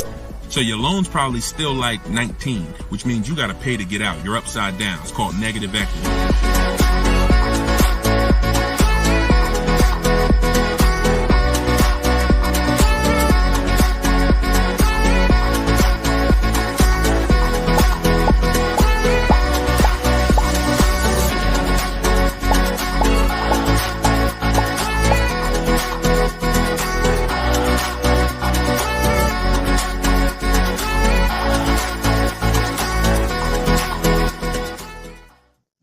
What's going on, everybody? Welcome. How's audio? Give me a 1 if audio's clear. Welcome back to Car Shopping Questions and Answers. This is episode 2. I'm your host, Deshone the Auto Advisor. We do these live shows to make sure you know the secrets, the science of car shopping online the right way, and know where the hidden money is. I spent 14 years in the car business with Mercedes, General Motors, and 4 years running my own brokerage, and now the mission is to make you smarter, make you better, help you pay less than everyone else for cars in less time shopping from home. So this whole show is sponsored by my new digital book. It's called Cars from Home, 7 Steps to Saving Time, Money, and Avoiding Dealerships. And you can get your copy for the next 30 minutes at 75% off in my TikTok bio, in my Instagram bio, or you can click deshonsbook.com or scan the QR code. So type your questions in, Dolan, shoot the first one up. We're going to be taking them from all platforms. And if y'all could start tapping that screen on TikTok, so shoot those likes up. I appreciate it. So this one's from Instagram. Does it make sense to buy a car from another state to get a better price for the car? Great question. When you start shopping and getting multiple offers, you're going to see most of your best deals are going to come from dealers far away. Not always. But a lot of times the dealers that you've been buying from, they think they own you. They look at your zip code and they program people to come in. The average person shops 1.2, I think it's less than 3 dealers. So when car dealers know you only are going to shop 2 dealers, then they know they can control you, and they know they don't really have to be as aggressive. Now, when you start sitting at home, like I want you to do, and start letting those offers come to you, and start looking at car dealers, like start looking at all the inventory and getting multiple offers, you're going to find most times the best deal's 45 minutes away. Your best deal's an hour and 20 minutes away, because those people are trying to beat their competition. So you're going to you get used to that. You're going to step out of the local business and you'll get used to actually getting your best deal. Here's the saying. We'll wrap this question up with this saying. You buy your car from who makes you the best offer, AKA who wins the bid. If you're new here, we make people bid for our business. The more time you spend with me, you'll never negotiate again. You'll start making people bid. And the second part of it is you service your car where it's the most convenient. You service your car where it's the most convenient. You buy your car from who makes you the best offer. All right? Great question. Shoot the next one in, Dolan. Everybody keep typing your questions. I see you on TikTok. We're going to bring questions in from every platform. Go ahead. This one's from Instagram. Should you buy a car from a rental car sales place like Enterprise or Hertz? First of all, that would be low on my list. They'd have to, and look, I'm not telling you anything's wrong with that. What I'm telling you is that should be low on the list. When we're looking for used cars, rental cars should be low, and they got to be better priced than the cars that are not rentals. So I'm not going to Enterprise looking for what they have. I'm going on market. We use 8 marketplaces, y'all. When we shop for used cars, I have something called the multiple marketplace strategy. Multiple marketplace strategy is like it's you going everywhere, looking everywhere that used cars are. Example, if you were buying a TV, would you walk into Walmart and just say, all right, let me just look at this TV y'all got. All right, y'all want $1,000 for it? But no, you would be online looking at Walmart.com, right? Amazon, Best Buy, and any other website with a TV, right? Type right if that's the way you would shop. You look at someone who just walked into Walmart and say, why are you shopping like that? You see, so we bring the same things to car shopping. Same things. You're going to stay at home and you're going to go on these websites. CarMax is in the running. Carvana's in the running. None of these people we buy from exclusively, they must win the what? Let's go. Type fast. I want to see y'all typing. I want to have this conversation with y'all, but you got to type fast. They must win the bid. So CarMax is there, Driveway's there, Carvana's there, Cars.com is there, Auto Trader is there, Car Gurus is there. We even look at eBay Motors. So everywhere they're shopping, they're putting inventory. That's where we're looking. Now, if a rental car place has their inventory listed there, then they're in the runnings. If they have their inventory listed on their little website and they just want to sell local people these cars, no, we're not interested. We're not interested. Great question. Go ahead. Go to the next one, Dolan. This one's from TikTok. Is an extended warranty worth it if you buy your lease? I don't get why so many people are buying their leases. Make it make sense to me. Used cars. If you're not, see, we're finding that a lot of people buying their leases because they actually don't know how to shop. So when you look at the deals that we get, you look at you in the last broadcast I showed you Freena. You've seen Greg, $527 a month, $56,000 Kia EV6. You've seen Tope, $690 a month. She leased her car, $690 a month, $54,000 BMW. Now I know y'all are looking like no, there's no money down on these particular deals, and saying, oh well. If everybody's putting, if these don't look like the deals I see on the commercial, that's because they're not. You're not going to get great deals looking at commercials. Ignore commercials. But we found that people are buying their leases because they don't know how to shop. And that's not a reason to buy your lease. Because what you're doing when you buy your lease is you're buying a used car. Now, let's just say you're buying this car and you're keeping it. Because sometimes you say you want to keep the car. 8 years, I have something called the 8-year rule. We do not buy a car unless we're keeping it for 8 years. Why? What's the reason? Because the depreciation is going to ruin you. So when you look at somebody like Tope's paying $690 for a $54,000 car.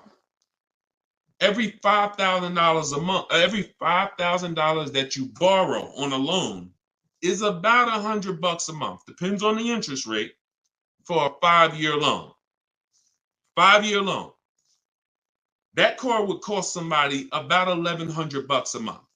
She's paying $690. See what I'm saying? So when you look at the fact that that's probably what a used BMW payment would cost her, but she's driving a new one for that. So if we're not keeping our cars 8 years, this should be your mission. Shopping for a deal like this, not buying a used car that you've already been leasing for 3 years, and now you're about to put a loan on it for 5 or 6 years for the balance. Does that make sense? We are not tying up our time in cars.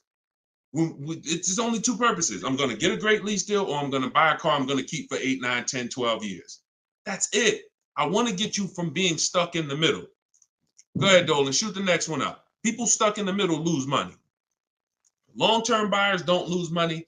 Great lease deals don't lose money. It's those people, if you're stuck in the middle, you're the one losing the most money, and we got to get you from being stuck. Go ahead, Dolan. Shoot the next one and keep typing your questions, y'all. All right. This one's from Instagram. We purchased a car just under a year ago. Would like to release it and get something more suitable. Okay. Watch this. When you purchase a car, see, I'm always going to remind you of the unseen expense. When you see this, y'all know, if you've been on the show, this is your first time on the show with me, type a 1 in the comment. Because I got to see if I'm refreshing people or if I'm actually teaching. First time. I don't want to say, if you're familiar with this, then you know this, when everybody on here, or most of you on here, are brand new. Okay, Susan, I see you. Justin, I see you. First time people, first time. Jay Malav, I see you. Okay, Sean, Go Entertainment, I see you. William, I see you. Christy, I see you. Okay, a lot of first time people on here. All right, so whenever you see me do this, picture, this is the unseen expense, depreciation. Let's explain this real quick. When you buy a car today for $30,000, what's that car worth tomorrow? For those of you who knew, you may not know, we got to type fast because I don't just talk at you, we have a dialogue. What's a car worth today? You buy a car today, what's it worth tomorrow? You bought it for $30,000, what's it worth tomorrow? Let's go. Could y'all keep tapping the screen on TikTok? Keep running those likes up. I appreciate it. As y'all tap that screen, y'all let TikTok know we having serious conversation over here and more people need to be here. Just keep tapping that screen, running those up. I appreciate y'all. Okay, so we got 29. That's not true, Sean Go Entertainment. But I want to let you know, you may have said that, but when you see the other answers, you'll understand. You buy a car today for 30, it is not worth 29 tomorrow. You lose about $3,000, $4,000 if you tried to go back and change that car. So this is answering this person's question who purchased a car just a year ago and would like to go and replace that car. $26,000, $24,000, $25,000. Depends on what the new market is. Depends on what this, but yes, you're going to lose probably 20% of the value in a day. In a day. In a year, you don't drive that car a year, you probably lose total of 20%. That's what you have to understand. You got to understand this car's value. I don't care what your payment is. Payment doesn't change the value of the asset. See, you've been taught, look at the payment. Get me out of this car, get me into this payment. That's why in the intro, some of you saw that video, the worst thing you could do in a car dealership. That video is really what introduced me to the world and letting people know payments can be manipulated, and we don't focus on payments. We want to focus on the asset, the value of the asset. So if you're buying a car, it's going down in value like this, whether you drive it or not. I give you a car today worth 30, you don't drive it 1 mile. Don't drive it 1 mile. I come up to you, I say, hey, Christy, I'm giving you this car, it's $30,000. Deshone, I don't need a car, I already have one. Yeah, but it's yours. Okay, I guess, but I can't drive it. All right, no problem. I come back a year later. You didn't drive that car 1 mile. Is it worth 30,000? Is it worth 30,000, y'all? Type fast. No. That's your intro to depreciation. So if you know that that car is going down in value, whether I drive it or not, what's happening when I drive it 12,000 miles? More, it's less, it's worth less, right? What's happening when I drive it 20,000 miles? It's worth less, right? Exactly. So you want to be aware of the depreciations, the unseen expense. So how the heck do we avoid the depreciation hit? One, you don't buy cars and replace them when they're losing the most value. You don't replace a car when it's losing its most value. Now, here's how you avoid the depreciation. You're going to keep long term. When you keep long term, so who has a car outside right now? You've had it for at least 8 years. Type me in the comments. If you have a car not at least 8 years, type me in the comments. Now watch this. I see you, Simply Cam. Okay, I see you, Rob. 9. Okay, I see you, William. I see you, Jay Malone. Okay, could everybody hit that share button if you're getting value out of what we're doing? If you've been on a broadcast, this is what we do. No one's having these conversations with you. Share, because your friend will be mad if they find out you've been listening to me, using this stuff, saving money, and you didn't tell them, and they out here getting killed. Tag one friend, they'll thank you. When you consider the fact that those of you who are on here who said, Deshone, I got a car out there, I've had it for 9 years, 10 years, a year from now, that car is going to be worth about what it's worth today. That means you won. That's the long-term purchase. That's the keeper. You got to ask yourself, step one in my book. Step one in my book is the most important question. My book is called Cars from Home, 7 Steps of Saving Time, Money, and Avoiding Dealerships. It's a digital book because I update it as the market changes. 7 steps. Everything I'm going to teach you is out of those 7 steps. The first one is the most important question, which is, how many years are you keeping the car? If your answer is 8, then I created something called the 8-year rule. You should be buying your cars because your goal is to get to the point where you're like these people that I just asked. The book is in my TikTok bio. Somebody said, where can you get the book? It's in my TikTok bio, 75% off for 30 minutes, which normally $97, but for everybody on here, you can get it for 75% off for 30 minutes in my TikTok or my Instagram bio, or you can go to deshonsbook.com in the comment section, or you can scan the QR code if you're watching us on TV. So you have to really focus, unseen expense. See, why do I have to spend more time educating you on the unseen expense? Because it's the unseen expense. When you just said, when you just did this math with me and said, Dag, I'm losing money, and I haven't been trained to see the money I'm losing. That's why you'll go buy a car and replace it in a year. Because they're switching your payments. They're not switching. They're not telling you the fact you lost $7,000 of value. They're just going to manipulate the loan, put you on a car payment you can afford, and get you to sign off on it. We're done. You're going to understand these numbers because cash buyers would never do this. Cash buyers, if you paid 30 for a car and you came back in 2 months and they said, look, we can only give you 24, you wouldn't do the deal. But payment buyers, you're the one they fool. You're the one who can't see the money. And that's why I have to teach you to see this. So this is where you want to be. Either I'm going to keep my car 8 years. Now, some of you said, well, Deshone, I'll buy used, so I don't have to take that depreciation. But I'm going to tell you something. Buying used is not going to, when you compare, that's not the solution. Buying used or new is for long-term people.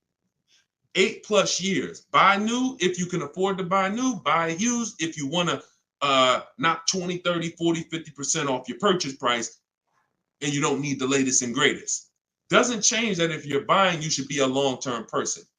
If you are not an 8-year person, you should be shopping for great lease deals. And I'm going to tell you why. Look at Danielle. Look at Danielle. Danielle leased an Audi, $44,000 fee. And I'm explaining to y'all why you've been taught, well, I'm going to buy used, so I ain't going to take that type of hit. But I'm going to tell you, I'm explaining something to you real quick on how that's not the answer. Leasing is the answer. She leased an Audi A3, $44,000 vehicle. She's paying $550 a month, and she gave her first payment. She said with her first payment down. Now we're going to not use down payment anymore as a term. We're going to start saying total out of pocket.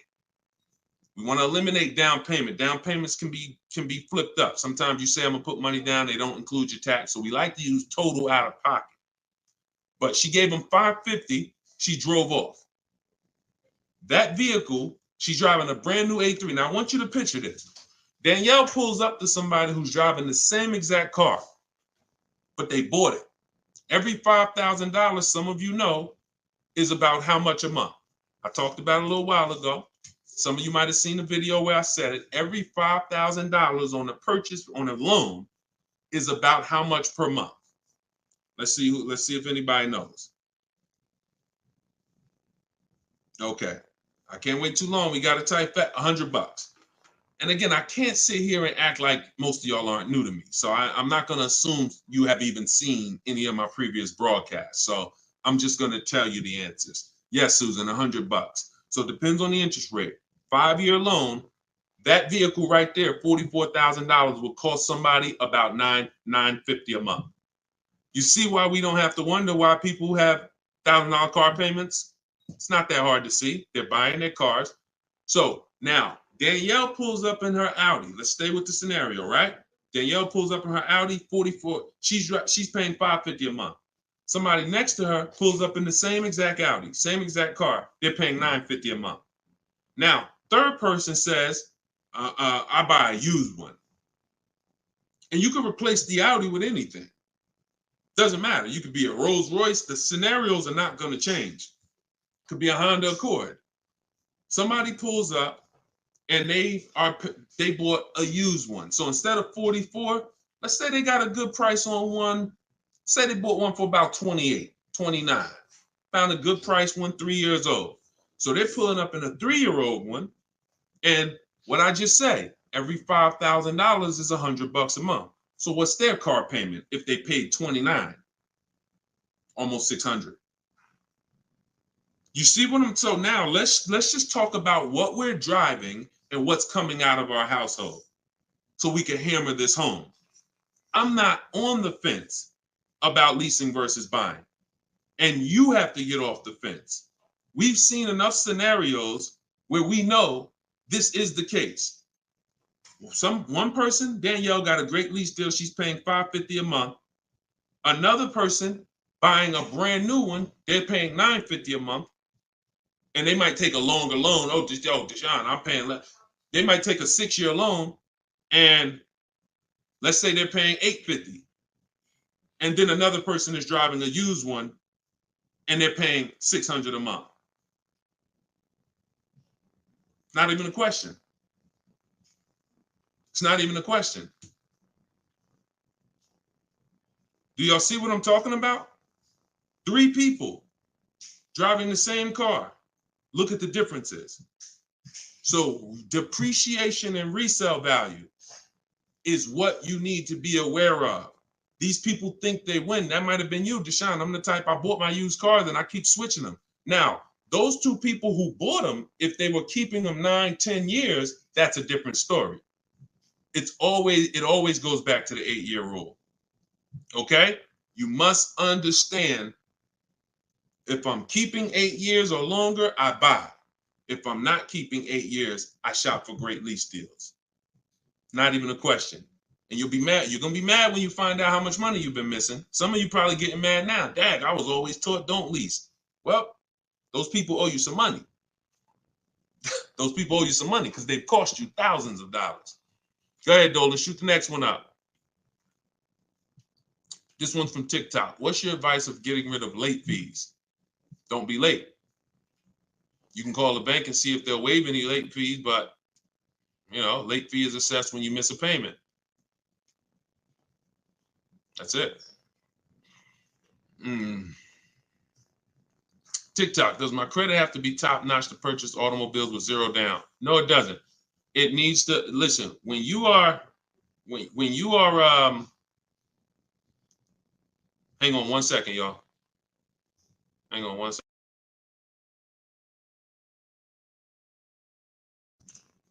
When you are buying vehicles with no money down, it's not a favor. It's not a favor. There's only 2 people who can't get vehicles with no money down. And that's people who are trying to borrow too much money, usually have negative equity that they're trying to roll over, and people who have, your credit is too bad and you can't get financing. But if you go through a company like Limbuzz, this is who we recommend in my book. I recommend this company, Limbuzz, who will work with people with challenged credit. Then you won't have to deal with that. The whole point is controlling your own financing. You want to control your own financing. Now, we don't do that by getting pre-approvals. We do that by getting multiple bids. We do that by finding our car and then letting banks bid. I know you may have heard, I don't want any hard inquiries.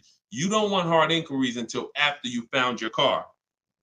Once you actually find your car, it's okay to get multiple banks to give you a hard inquiry. And they allow this. Experian has an article where they talk about the rate window. You can actually have multiple people run your credit in a short period of time, but no money down is not a favor. It's not something you did me a favor. It's definitely not a deal. See, because if I gave you a car, it's worth $50,000, but I charge you $60,000 for it, and then I say, but you don't have to do no money down. Is that a deal? I gave you a car, it's worth 50, but I charged you 60, but it's no money down. No, absolutely not. So no money down has nothing to do with a deal. The only people who can't get no money down are people who it's usually a case of you have too much negative equity. You're bringing over from your old car and you're messing up the loan to value ratios. That's usually the cause, because a bank won't let you finance 40,000 on a car that's worth 30. They won't let it. Go ahead, shoot the next one up, Dolan. This one's from YouTube. Deshone, so does it make sense to get a car to have over? Oh, absolutely. Absolutely. This is all you should be doing. If you are a long-term person, listen, whose car is a keeper outside? You have a car outside, you've had it for 8+ years outside. This is exactly the goal. This is the goal. You want to actually be planning on that. Because when you actually have your car for more than 8 years, when you know you're going to keep your car for more than 8 years, you do things to make sure, like we do a longevity check. This is step 4 in my book. One of the things we do when we know we're buying a car we're going to keep, we got to go to Google and we got to see what the data is on the car we're shopping for. It's very simple. I type in the year of the car. Very important. You can't just type in Nissan Sentra, longevity. You got to type in the year. And then you're going to type longevity to see what the actual data says on the car. We skim those websites. It'll tell us if the car has transmission issues. It'll tell us if people report that this car has, is reported to last not as long as most cars. So these are the things that we do when we know we're keeping a car 8 years. But if you're not thinking about this, then you're not going to do the things to guarantee, because you could have a goal to keep a car 8 years and then the car you bought is not known for lasting that long, or is not known for, being reliable at 8 years. So that's why it's the most important question right up front. It's not just for leasing versus buying. It's for programming yourself that this is a long-term thing. I want to make sure I get the right car. I'm not going to get a car that doesn't satisfy my needs and my wants when I know I'm keeping it a decade. You understand? That's the whole thing. But absolutely, plenty of people on here keep cars more than 8 years. But there's plenty of people who don't. Those are the ones who need to stop buying and start leasing. Go ahead, Dolan, shoot the next one up. TikTok, what are the best leasing companies deals out there to get out of negative equity? Oh, wait, we just had 2. We'll do this one from TikTok first, and then we'll shoot that next one up. What are the best lease companies deals to get out of your negative equity? It's hard to say that because great lease deals aren't advertised. So when you see any of the deals, you see Danielle's deal, you see, look, Freena's deal. In this particular case, she just got this Jeep Grand Cherokee, $579 a month, $65,000 vehicle. She didn't get that negotiating. She got that by getting bids. So when you get these great lease deals, they're not advertised. There's no one who's raising their hand saying, we'll do this deal for you. That's not the way it works. We shop the market. Now, if you're doing it my way, you're sitting at home and you're getting offers. In my book, Cars from Home, I have all the scripts that teach you how to get offers on cars in literally minutes. So you'll be getting your best deals on these cars. Now, it's going to take you hours. It's going to take you minutes sitting at home, wherever you're at, to get these deals. Once you see that, if you're moving a lot of negative equity over 5, 6, 7,000, and you don't want to do any money down, you're going to typically need a car that has higher rebates. So it's no way to know that, because we just don't know what the lease deals are going to be. So I wish Freena didn't know when she was shopping for this Jeep that it was going to be an incredible lease. Greg didn't know. We don't know until we actually go out there, because we don't pay attention to what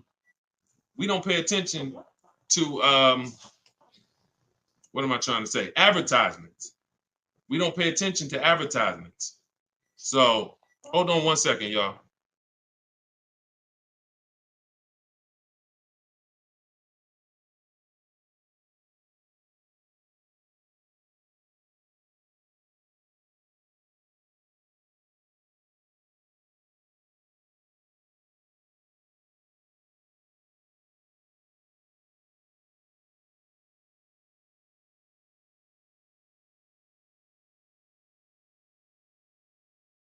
All right, we don't pay attention to advertising. So I wish, and I've had tons of people ask me, Deshaun, is there a way that we can see great lease deals? Is there a way we can see who has the best rebates? No, no. The only way we can see it is by shopping the market. It's the only way. I wish it was easier, but it's not. But once you learn to shop the market in 60 minutes from home, it's easy. So if I'm looking for a deal and I know I got to roll negative equity, or if I'm gonna sit at home, I'm gonna get my offers. I have something in my book I call a 25 to 5 strategy. The 25 to 5 is when we connect with 25 dealers online, we get 5 offers. Takes us 60 minutes. You could do it your way. You could call around and you could try to get multiple offers, but you must get 5 because 80% of dealers are overpriced. That's my way's better. Eric Pitts, this one's from TikTok. Can I use the bidding to refinance a car loan? I have good credit now. 100%. 100%. They give you a window. Now, you should only need 2 days, tops. You Google every single, and let's talk about refinancing. As many people bid as possible. You got a window of 14 to 45 days. You'll be way under that. It'll weigh as 1 inquiry when you finalize the loan. It'll weigh on your credit score as 1 inquiry. But you must do it because, y'all, why do you think there's companies that just want to loan us money? The money business is very lucrative. There's companies and banks and credit unions that only want to loan us money. They don't sell cars. That should be a hint. There's a lot of money in lending. So what we need to do is take shopping our loan rates seriously. We separate our transactions. So listen, let's stay focused here. You're gonna now call your bank. You're either go on their website, your credit union, or go on their website. You're gonna look for online lenders. Go on their website. You want as many people as possible competing to make sure you save all the money. But I'm going to give you a very important caveat here that you want to keep in mind. Everyone that loans you money wants to loan you more for longer. The longer you have a loan, the more money they make. So what they're going to do is they're going to show you what it looks like if you take a long loan. You've already paid for a year or 2. I don't know how long, but you've already been paying for some time. Once you take another long loan, now you've essentially defeated a little bit of your purposes because you're going to give some of that money back at interest. Take the shortest loan that you can afford the payment on with the new interest rate. So if you were paying, let's say you had a 6-year loan at 11%. When you refinance, don't refinance into another 6-year loan at 7%. Refinance into like a 4-year loan at 7%. Whatever that payment is that you say, all right, I could afford that payment. Because they're going to try to sell you on the low pay. Well, if you do 6 years, you could pay $300. Yeah, but you can always pay it off earlier. Don't fall for that. You want to make sure you look at what's the lowest, shortest term with that new interest rate so you can get that loan out of there faster. Okay? That's how you do it. Good question. Shoot the next one up, Dolan. All right, so this one's from YouTube. Milton. So back in 22, I purchased my dream truck. 2023 GMC Denali, brand new. I don't depend on trading it, and my monthly payment's $1,095. Let's not forget the truck is $83K. Am I paying too much money? Well, I don't know how long the loan is. So you could be paying $1,095 for 8 years. You could be paying $1,095 for 5 years. You see what I'm saying?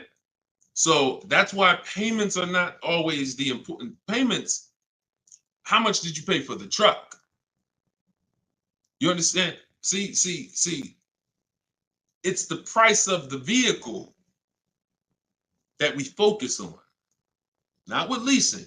I don't want to see what you got to be. And this is why I want you to have my book, or you got to be locked into what I'm saying, because I'm talking to a lot of different people on here, and your scenario is not another person's scenario. So you can't hear what I'm saying when I'm talking to Milton about purchasing and think, well, I'm shopping for a lease. He said, don't focus on payment. No, different. Okay, so when we're talking about purchasing, the most important thing is how much we paid for the asset. Now, I don't know what you paid, and I don't know how well you shopped. I don't know. So there's no way. And here's the thing. The way we buy cars is by design. We don't know. When you start getting bids and it's done, I'm going to just assume, let's just say, I'm not going to look at your deal and dissect it because I don't have enough information to do that. And plus, if the deal wasn't good, what good is it me what good is me? It's your dream truck. What good is it me? I mean, what good am I going to do telling you overpaid for it anyway? So let's not ask questions that could lead to hurt feelings and long-term remorse for our dream truck. But for the rest of you who are shopping and for the future, because Milton, your family's going to shop, you're going to shop again in the future. The way you've been taught to shop guarantees you never have price assurance. Price assurance means I don't have to ever ask if I could have paid less because I got bids. Negotiator, if you're not a good negotiator, type me in the comment section right now. Deshone, I'm not a good negotiator. I hate it. I don't like it. I'm an introvert. It's not for me. I feel like I always get the losing end of the stick. I just feel like, people take advantage of me. I'm too soft-spoken. Whatever reason. All right, Susan, I see you. All right, Christoph, I see you. All right, Jay, I see you. Okay, so when we look at negotiate, I'm a good negotiator. I did it for a living. But one thing I know about negotiating, why I will never shop this way, and I don't want you shopping this way, is because you cannot get price assurance. You can't guarantee you pay the least price when you're negotiating one-to-one.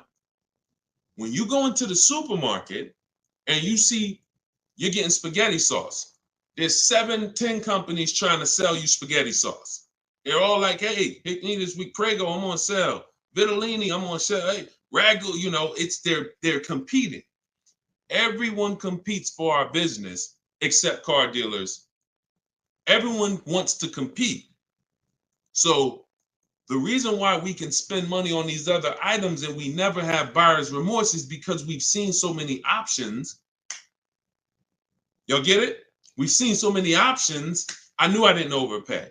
If I told you right now, you got to go buy a 100-inch TV and you got to guarantee you don't overpay for it, you're going to be like, Deshone, I can do that. Why? Because you know where to go. I'm going on this website. I'm going on this website. I'm going on this website. I'm going to guarantee I get the best price on the TV. I'm telling you, bring that same thing to your car shopping.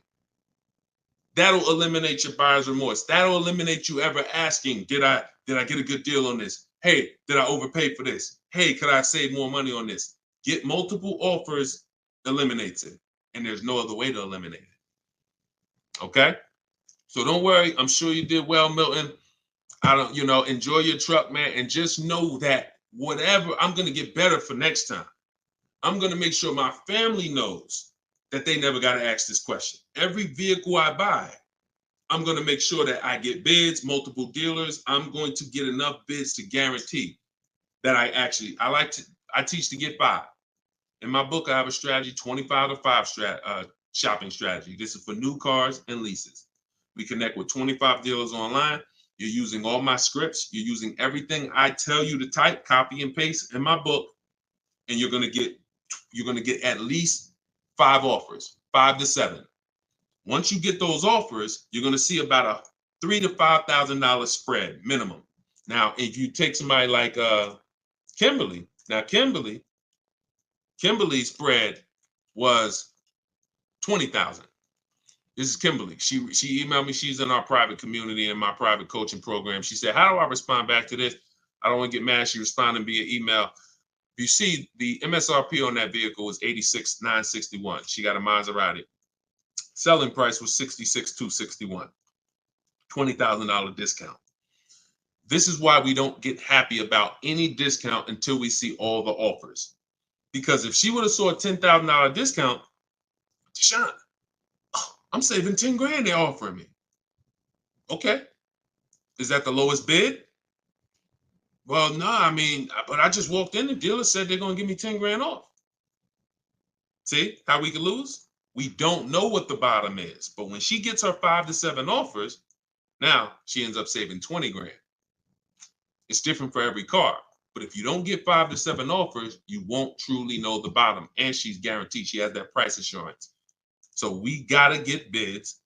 You could do it my way, which is the easy way, 60 minutes from home, using my scripts for new cars and leases. Different strategy for used cars.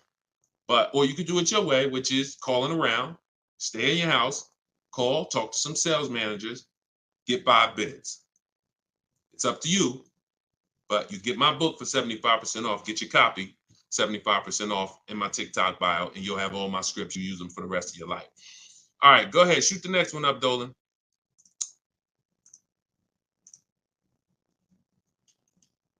All right, keep typing them, y'all. We're gonna get through as many as we can before we wrap. We got a good amount of time left, so just keep typing. What are some loan companies that work better with challenge credit? Well, I usually recommend Limbuzz. Limbuzz is a company that they're a startup. I think they've been around for a few years now. They loan to people with really challenged credit, and they loan to people with no credit. So again, if you got bad credit, you still need to ask yourself, how long am I keeping the car? Because if you say, Deshone, I'm keeping my car 8 years, then you should be buying your car, best car you can find, quality car, refinancing the loan when your credit's better. If you say, Deshone, I'm not keeping my car 8 years, then you should be buying the least expensive car you can get a loan on, driving it for 2 years, that's your sacrifice car, and then flipping out of that car into a lease. So the most important question is step one, always. It doesn't matter if you have good credit, bad credit, high mileage driver. The reason why in my 7-step program, the first question is, how many years are you going to keep the car? The 8-year rule question, that doesn't change. Doesn't matter who you are. Doesn't matter what your scenario is. 8-year rule is the question you ask yourself first to determine if this car is going to be a long-term purchase, in which case, buy it, great car, refinance later when my credit's better, or short-term, not keeping 8 years, but I don't qualify for a lease right now. So therefore, I'm going to buy the car, buy an inexpensive car to prevent a lot of negative equity later, because some people, you end up buying a car, $30,000, you're paying a high interest rate. You go to switch that car in 2 years into a lease, you're going to have a bunch of negative equity unless you put a good amount of money down. So to eliminate that, we sacrifice in the short term, drive a car, $10,000, $12,000, $14,000 car, and then we switch out of that car in 2 years for a lease. That's the plan. Here's a plan for everybody. You just got to know what your plan is. And if you come to me, I'll give you the plan. I don't even want your plan. I just want your goal. If your goal, if you come to me and you say, Deshone, this is my goal, I want a car, I'll give you the plan. Okay? Work my plan until it doesn't work. Trust my plan until it doesn't work. But I've been blessed to have 7,000, 8,000 people between our book buyers and the people who are in our video library, my coaching program. Since 2021, we've helped almost 8,000 people. So we're fortunate to know what works all around this country. Go ahead, shoot the next one up, Dolan. This one's from TikTok. It's 2024. What year should you be looking for if buying? Doesn't matter. Your question is new car or pre-owned car. If you're buying, that's a budget issue. In my book, I talk about something when you get to a values question, because some people, you can only get what you want and need in a pre-owned car for your budget. Some people, you can afford both. And you're like, Deshone, I got a budget. I could afford both. I could get a new one. I get a used one. Which should I get? That's a values thing. Do you want it? Some people say, Deshone, I get a new car every 10 years. I mean, I only get a car every 10 years. I'm going to get a new one. Some people said, I don't, you know what? I'm going to knock 30% off the price. I'm going to get a pre-owned. It's up to you. But budget dictates usually whether you're going to get a new or used one. But, I would get the best car for my budget. If I could afford. Now, here's the key. Here's something very important. Some of you actually look for 1 or 2 year old vehicles. I'm going to tell you why this is the danger zone. You don't know if I don't know what the brand new price is. If you're looking for something 1 or 2 years old, then you should shop for a new one first. Why? You're typically not going to have enough inventory to look at to really get a good gauge. When you start seeing my stuff, you'll see when you hear me talk about looking at options, multiple offers, multiple options, you'll see we're looking at lots of options very quick and making our decision. When you have only the only way dealers get pre-owned cars is someone trades it or they buy it off lease. And the average time, not many people buy a car and turn around and trade it in a year. So you're going to have a hard time finding a 1-year-old car. You might not a lot. You'll find a lot of them. You won't find a lot of them. And when there's not a lot of them, what does that give us? What is the potential for it? Overcharge. If the dealer knows there's not a lot of them, I might overcharge you. Now, here's the problem.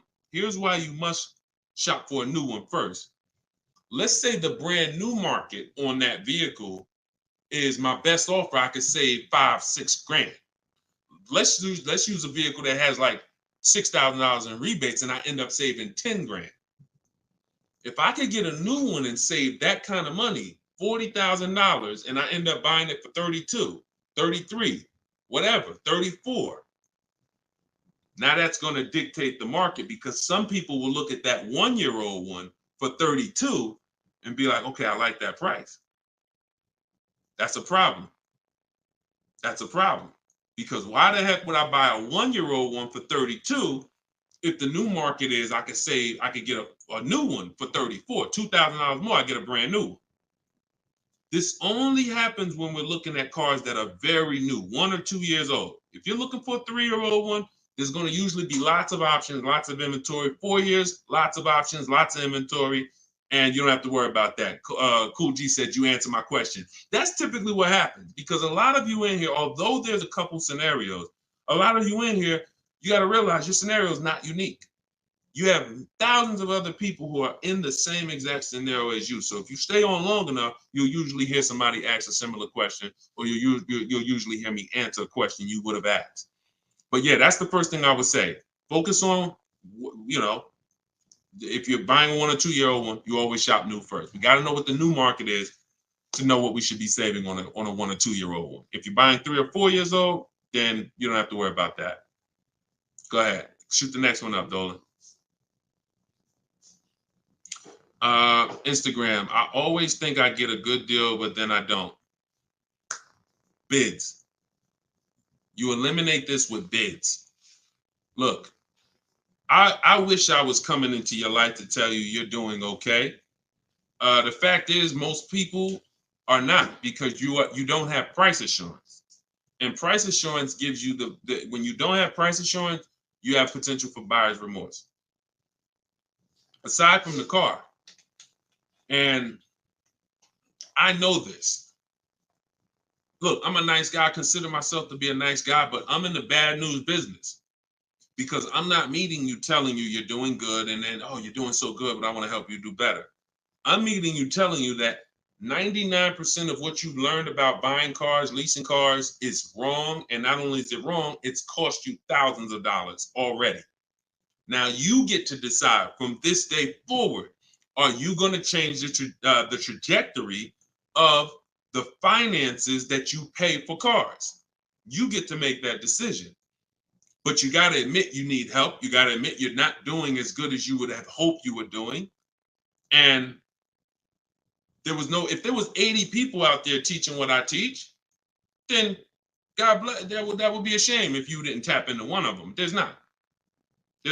I'm one of the only ones that teach in this way. A lot of the stuff that I teach, I created it based on math and looking at thousands of scenarios, leasing scenarios, buying people who buy their leases and creating and seeing where these people get jammed up.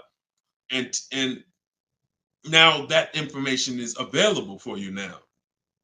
But in order for you to actually win, you have to admit that I need that. So if you think you're doing bad and you're like, yo, I'm done doing bad. This guy is here. He helps people. He's got proven track record. I got over 2 million followers on social media. I'm a very public person. We've been around for 3 years. If my stuff wasn't working, you would have heard it by now.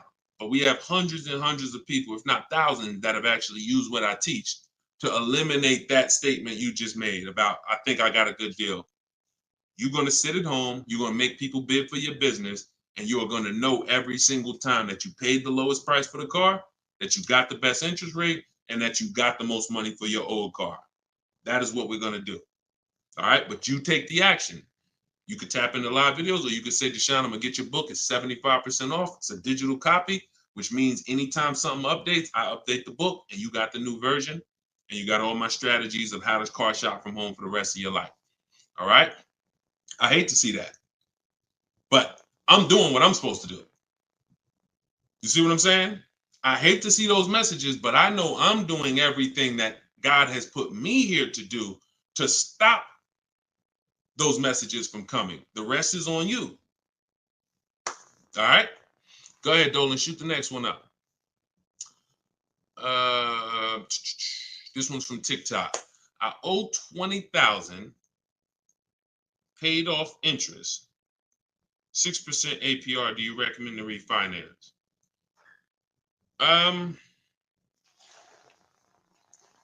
Depends on how low you could get. You know, rates are pretty high right now, but you know, I mean, maybe you don't go through the hassle of refinancing to save, you know, half a point. You know, that's tough. If you can't save a good amount of money refinancing, can't drop your, you know, but at the same time, money's money. So if I could save 1 point, that might save me $500 on my loan. You know, 1 point on my interest rate might save me $500. So, you know, I wish it was a site that shopped. In fact, we you know, maybe in the future there will be. We're working on creating something like this where you actually can, you know, have these banks just automatically tell you through a soft credit approval what the rates would be, so you don't waste your time. But that's tough, especially because we're in a season right now where rates are high. So I mean, you might find out that you know, based on where rates are right now, that's actually a pretty good rate. In which case, it wouldn't make sense to refinance. I wish it was easier. Trust me, some stuff I wish was easy. The products don't exist. The websites don't exist. So anytime y'all see me talk about stuff like that, like, it's because these things don't exist yet. And, you know, one day we hope to create them. Go ahead, shoot the next one up, Dolan. Great question. Great questions today. Absolutely, Matt. Yes, it would be great. That's why we're working on creating it. Okay. Yep. Come on, keep typing. We got a good we got a good amount of time left. We're going we'll probably stay on for another 15-20 minutes or so. When is the next time? Oh, when is the best time to purchase a car? Eric, I'm grateful for this information. My pleasure. That's what I'm doing. And listen, shit, look, could y'all run the likes up on TikTok? Tap the screen. If you're getting value out of this, before we answer this question, if you are getting value out of what we're talking about right now, type a $. Type a $sign if you're getting value out of what we're talking about. Y'all gotta understand something. Your people are out there suffering. They're losing. Look, in a nice way, I'm telling you, and you are saying to yourself, the more you hear me talk, the more you're saying to yourself, Dad, I've been doing this thing I've been doing this thing wrong. You were taught that. So you saying to yourself, if I haven't been doing half the stuff Deshone is talking about on this broadcast, I could only imagine how much money it's costing me. That's all going through your mind. That's fine. But you're in a place where you can now take action and change.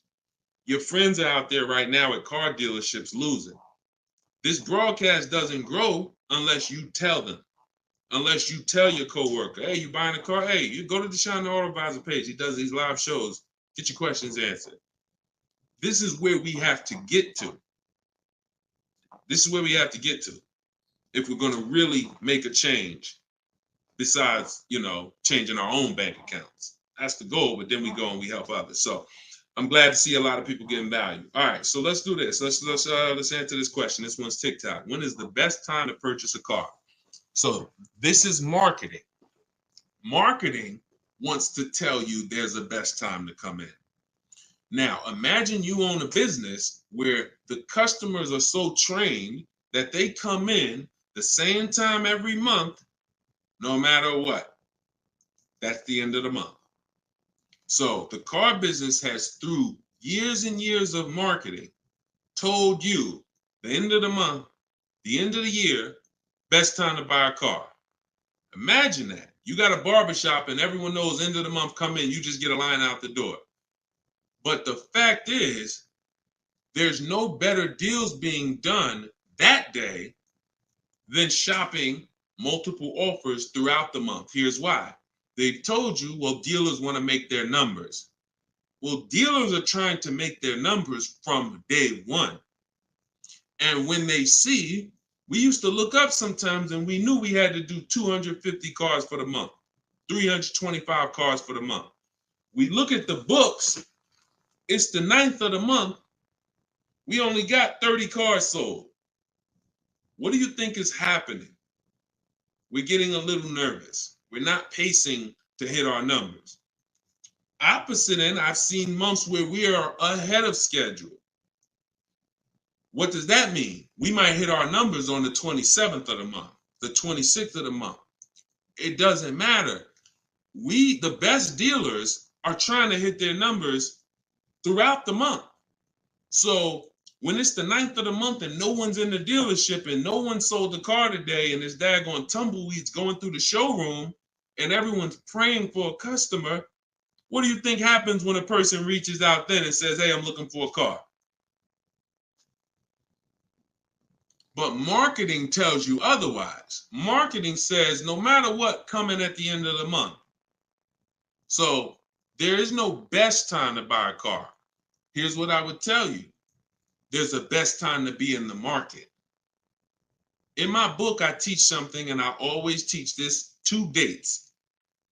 Your no later than date and your as soon as date. No, as soon as date is the soonest day you can accept a deal. The soonest date you can accept a deal, that we call that you're in the market. That's step 5 in my book, in the market. Looking at offers on websites, ready to take an offer down if it looks good. If a bid comes in and it wins, we're in the market. We don't do that until we can accept an offer. Now, once that's done, once we've established our as soon as date, we need to ask ourselves, what is our no later than date? Your no later than date might be end of the year. You might be saying, I got a kid going to college. I got to get a car by the time they go in the fall. You might be saying, I get a car by end of this month. That's your no later than date. Now, the time in between those 2 dates, that's our leverage. Because this is how long you can say no. This is how long you can look at offers and say, no, sit at home, using the way I teach you. Look at used cars, look at the used car market. Look at the new car offers. Look at the lease bid you're going to get, the quote you're going to get. No, you know what? I'll reach out next month to see what the programs are, because programs change every month. Used car trends change every month. So when you're in the market early, there's so many benefits. Car not coming for 6 weeks. I want a black car. It won't be here for 6 weeks. A person who's coming in the dealership today and they need a car today, they can't get that car. You can't. So being in the market early allows you to establish contact with dealers. If you're shopping for a new car or lease, establish contact, get bids, look at offers, say, you know what, I'll follow up next month. It also allows you to be top of mind. When somebody's sitting in their car dealership and they're like, look, all right, y'all, we're behind on the numbers. Anybody who makes us a reasonable offer today, we're accepting it. Now, every salesperson goes and looks at who they've been talking to, who couldn't get them to buy with the first offers. They couldn't get them to buy when they was trying to take shots. Now they're like, okay, hey, look, hey, Chris, man, are you still in the market? Look, I could do that deal now. Hey, we need a deal. See, when you take advantage of what I'm telling you and you start to understand these two dates that's in my book and that you'll hear me talk about, you'll understand that sometimes our best deal doesn't come in the first month. When I was shopping for my mother's Mazda 3 years ago, when she got her lease, I entered the market in October. I was looking at the offers. I didn't like them. Next month, I looked at them again. Didn't like them. December came. Dealer I'd been talking to said, hey, this is the new programs. I got this car. This is what I could do. We got a deal. Couldn't do that if I waited until December to come into the market. Couldn't do that if in October, I needed a deal. So there's no best time, in my opinion, to shop for a car because, as I said, beginning of the month could be a great deal. End of the month could be great. Beginning of the year, when you're talking to multiple dealers, somebody's going to say, I need to sell a car immediately. That's why we do this from home. But the best way to buy a car, in my opinion, is to know these two dates and to use that time in between those two dates as your leverage to say no.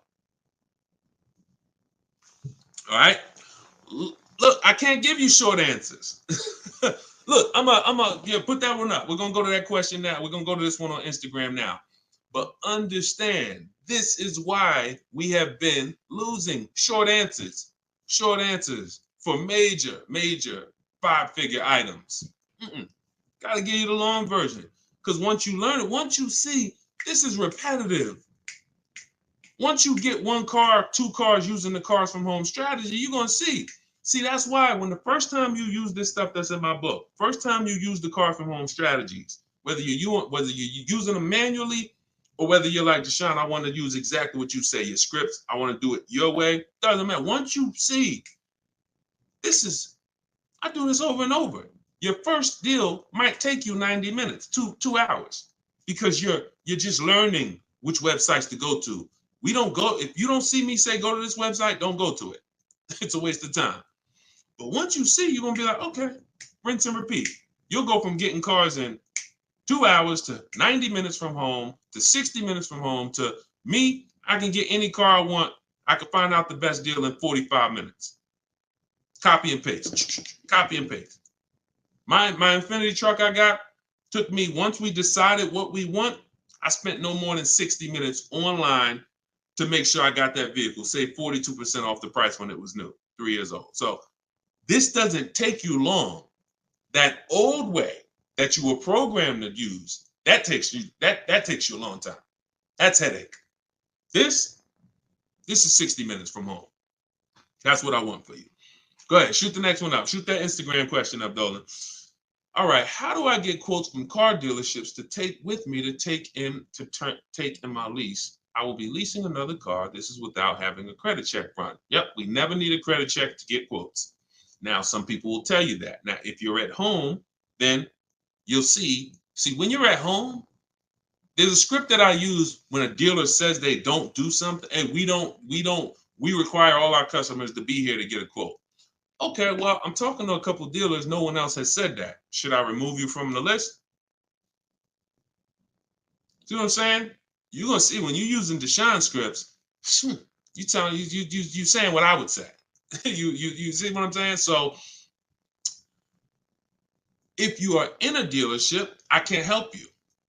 I don't even want to even talk about that. I'm not going to tell you how to go, and it's like oil and water.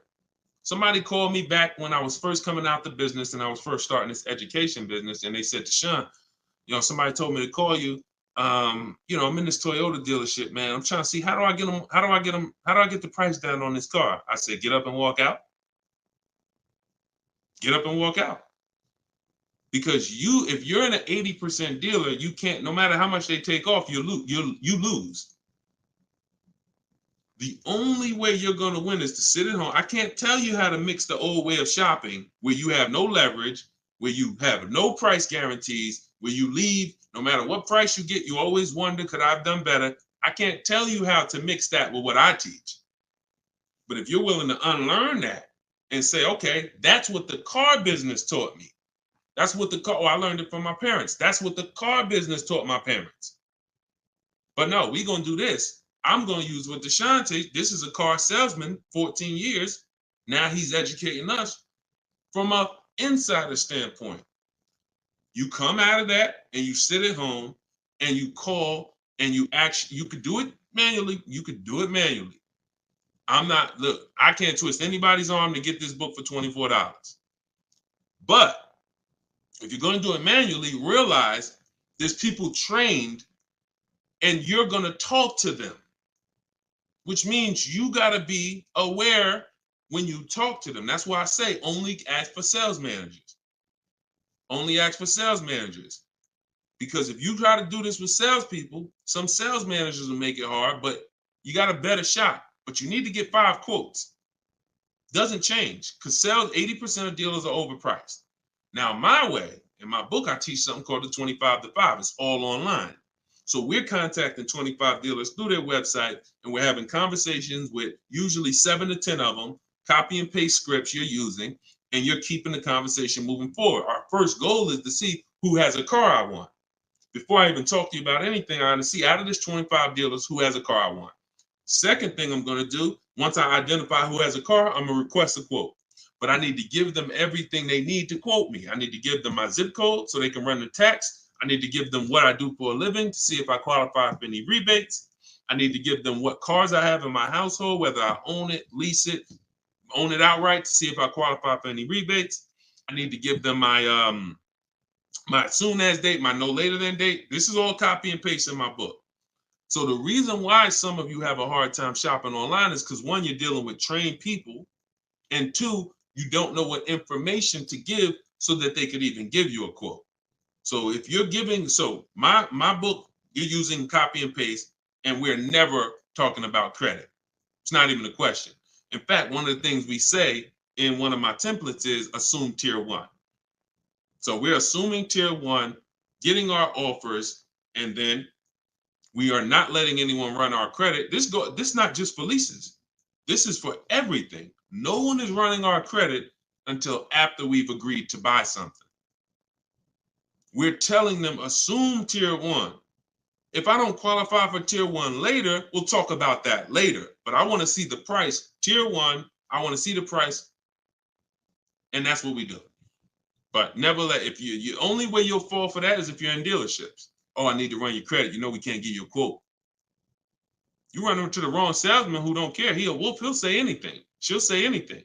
Well, I just can't. We can't give you a quote. We don't know what you're gonna qualify for. Yeah, you could assume tier 1. Yeah, but we had people come in and say assume tier 1 and it just messed it up. So we like to not quote without a credit. You're in the wrong dealer. You see what I'm saying?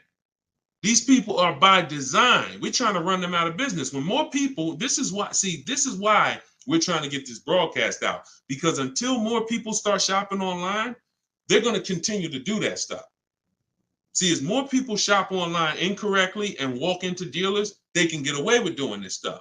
But when they know 600 people are going to walk in their dealership over a weekend, Friday, Saturday, Monday, holiday weekend, President's Day, we're going to get 600 people walk in. Why would they change? Would you? Unless you're just a person of ethic, why would you, if you got a business where 600 people come in the door, why would you change? But when we start shopping online and that 600 goes down to 400, and then that 400 goes down to 200, and they see that we used to get 200 inquiries online, now we're getting 700 inquiries online. Now everything's gonna move to we gotta do this online thing properly, or we're not gonna sell cars. That's why the future of if you really want to enjoy car shopping, you need to tell friends about what we're doing. Because the more people that shop the old way, it hurts us that are shopping this way. Doesn't stop us from getting great deals. We just got to continually weed through these car dealers because they're like 80% of our people coming in shopping the old way. So, all right, go ahead, shoot the next one up, Dolan. Great questions today. All right, this one's TikTok. I want to buy my sister's car lease after it's done in July. Is that possible? Nope. Your sister, I'm gonna tell you why. This is a common question. Some people want to buy, some people want to, buy their lease and give it to their family member. The family member can't buy it directly because only two people can buy a lease. When you buy your lease, there's only two things there's only two types of payoffs. A customer payoff, which is for the customer, and a dealer payoff, which a dealer could pay. That's it. There's not a third part. So what would happen is they would have to buy the car and then sell it to you. And if there's a loan on it, that's going to be, it's going to take a little time. It's not impossible. It's essentially a private sale. They're buying it, paying the loan, going to buy the lease out, and then they're going to write up a purchase order, and you're going to get a loan. You're going to have to get you're going to essentially have to get a private party loan to buy that vehicle from them, when you could just go and learn to get your own great deal on a used car. See, why, if it was easy, then go do it. No problem. Buy my sister lease. But if I just told you that it's not easy, it's a lot easier for you to just learn to get your own great used car deal, then that's what you should be doing, in my opinion. Because that other way, I just told you what it's going to take. All right? Go ahead. Shoot the next one up, Dolan. All right. Keep them coming. We got a couple more minutes. Let's go. When will you be live again so I can inform my people? Mike, we're working on getting a link in my bio where you could actually just go to that link and get a notification. You'll see it on a calendar. Hopefully we'll have that by the end of the week. And you'll be able to just be aware. Right now, only the people on my email list are going to be notified. But yeah, hopefully in the next about a week, hopefully in the next couple of days, we'll be able to have that where you'll be able to see the calendar and join. All right, so just stay close. Stay close. This is all stuff we're optimizing day by day. Every day we're optimizing this, so just stay close. All right, go ahead. Go ahead, Dolan. All right, TikTok. What if I buy at a lower interest rate with a longer term, but make extra payments monthly? I mean, if you have the discipline to do that, I think if you're I teach something called the rule of 72 in the 10th birthday. What does that mean? We don't take a loan longer than 72 months under any circumstances, and we have the car paid off by the 10th birthday. So we're not going to take a car that, give you an example, and why does this rule exist? Because I've seen all the bad scenarios that I've seen, or most of them, exist when people have loans on a car that's older than 10 years, or they have a loan that's longer than 7 years, 8 years, And so when you typically have a car that you want to get to a point where the car is paid off so that you can put money to the side for incidental emergencies, repairs, maintenance. If it's 7 years down the line and you're still making a car payment, especially if you bought a used car, the car is, 11, 12 years old at this point, you typically could run into issues. And also, we don't have any, it's a lot of people on here. Would anybody on here take a 50-year mortgage? Would anybody on here take a 50-year mortgage? Anybody? No, I see. No volunteers for the 50-year mortgage, right? Why? Why? Because you already are aware. You see that? Every one of you said no way, nope. You already are aware that when it comes to home buying, there is a limit. You're trying to force this. You're trying to force yourself into this house if you got to take a 40-year mortgage. 40-year mortgages are available. 50-year mortgages are available, but we know it's inherent already that if we got to take a 40-year mortgage or 50-year mortgage, we can't afford that that house. We don't have that for cars, which is why I looked and I said, okay, super conservative people take a short loan, 3 years, 4 years. You typically, there's not enough data that proves that you need to take a loan that short to actually avoid problems. You pay a little more interest, 100%. So you always take the shortest loan you can afford, but I'm talking about problems with the vehicle. I'm not talking about interest. You got to combine what the nightmare stories is not. I paid on a car for 6 years and I paid that much interest, because interest can be fixed with refinancing. The nightmare story is my transmission's having problems and I still got 2 years of payments left on the car. Car's in the shop and I still got a payment. If you've been in that situation, you understand how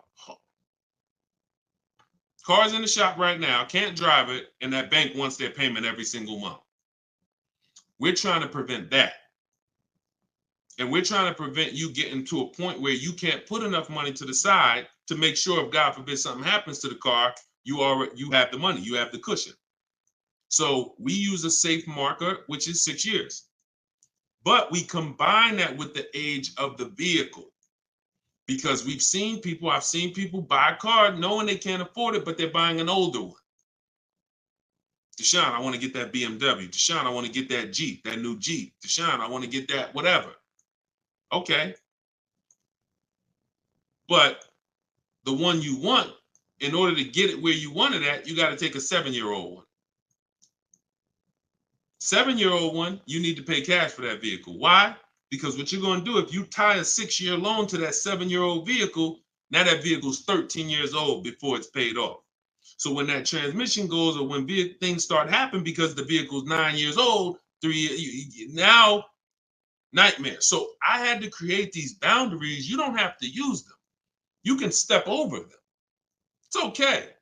But now you know there's boundaries. See, I'd rather you know. If you get my book, you get your copy, you get your book, Cars from Home, you'll see full of boundaries.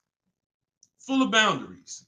Strategic moves, strategic shopping, ways to look at car. Okay, when I'm buying a used car, I need to make sure the Carfax look like this. I need to make sure that boundaries. You've never had them. So if you step over them now, at least you know you're stepping over a boundary. At least you know you're taking additional risk. See, if there's no speed limit, how do we know we're speeding? Once they put, speed limit 65. Okay, now I know when I step over that, I'm breaking a boundary. So this is what we are bringing to car shopping. Based on horrible circumstances that we're trying to help you avoid. Like buying a car and then it breaks down and you still have a loan on it. So that's the thing. Rule of 72 on the 10th birthday. We don't take a loan more than 6 years, and we have to have a car paid off by the 10th birthday. So if we're buying a 5-year-old car, we can take a 5-year loan. If we're buying a 6-year-old car, 4-year loan. If we're buying a 3-year-old car, then we can take a 6-year loan. Not a 7, because we're not going past 6 years. So we can't have the age of the car and the years of the loan be more than 10. That's going to create a lot less risk. Now you said, Deshone, I can't get the car that I want with a 6-year loan. I can't get the car that I want. That means in our minds, you can't afford the car. You can do what you want.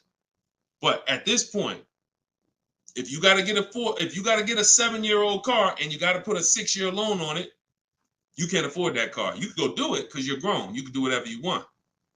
But you're taking a lot of risk. And that's all I want you to know. So if God forbid something happens, or if it doesn't happen, you're like, man, I made it out. That was a little risky.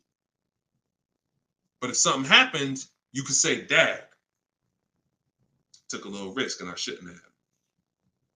You understand? All right.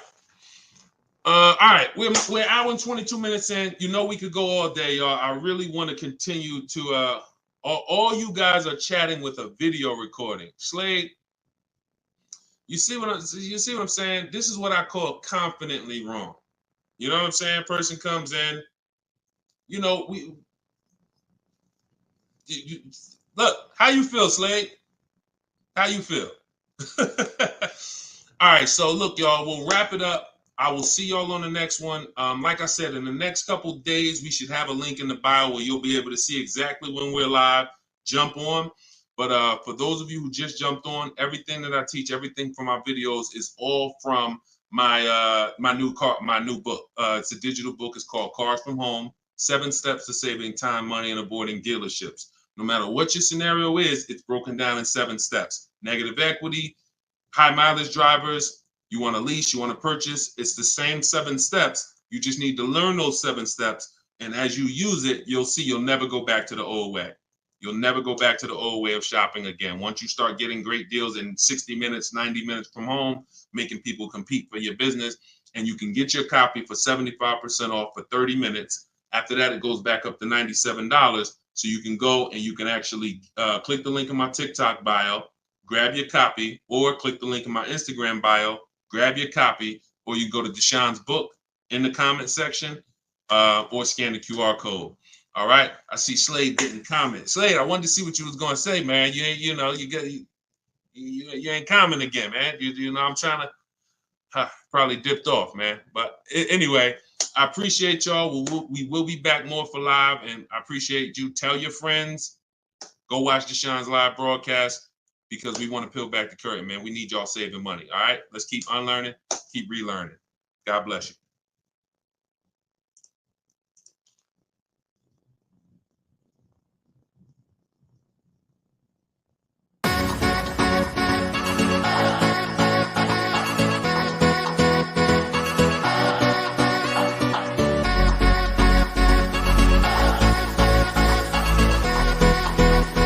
The worst possible thing you could say when you walk into a car dealership. I spent 5 years with Mercedes-Benz, 5 with General Motors, and the worst thing a person could say when they walk in is, if you could just get me to this payment, we got a deal.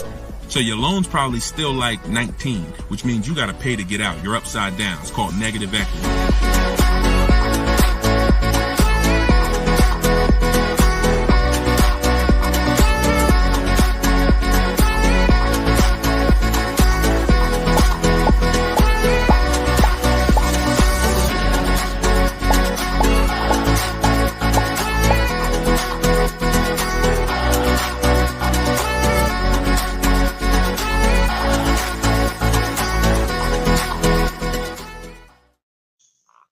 Welcome to episode 3 of Car Shopping Questions and Answers. I'm your host, Deshone the Auto Advisor.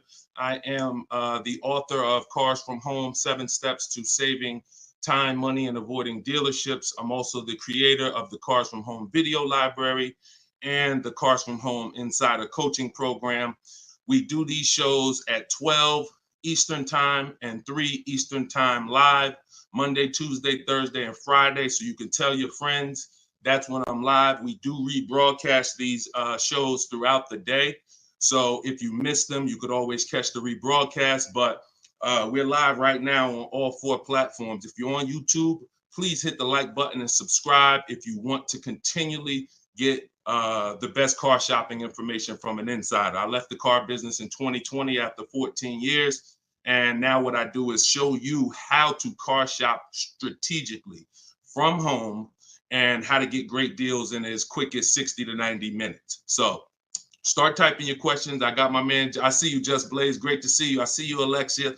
I see you, Jesse. Start typing your questions. We're going to have my man Dolan, who's moderating in the background. He's going to bring all these questions in from all 4 platforms. So, oh, by the way, the show is sponsored by my new digital book, Cars from Home, 7 Steps to Saving Time, Money, and Avoiding Dealerships. You can get your copy for 75% off as part of our launch in my TikTok bio, in my Instagram bio, or you can click the link, Deshone's book, or scan the QR code. Let's throw that QR code up for them, Dolan, so they can actually see it if they're watching on a television.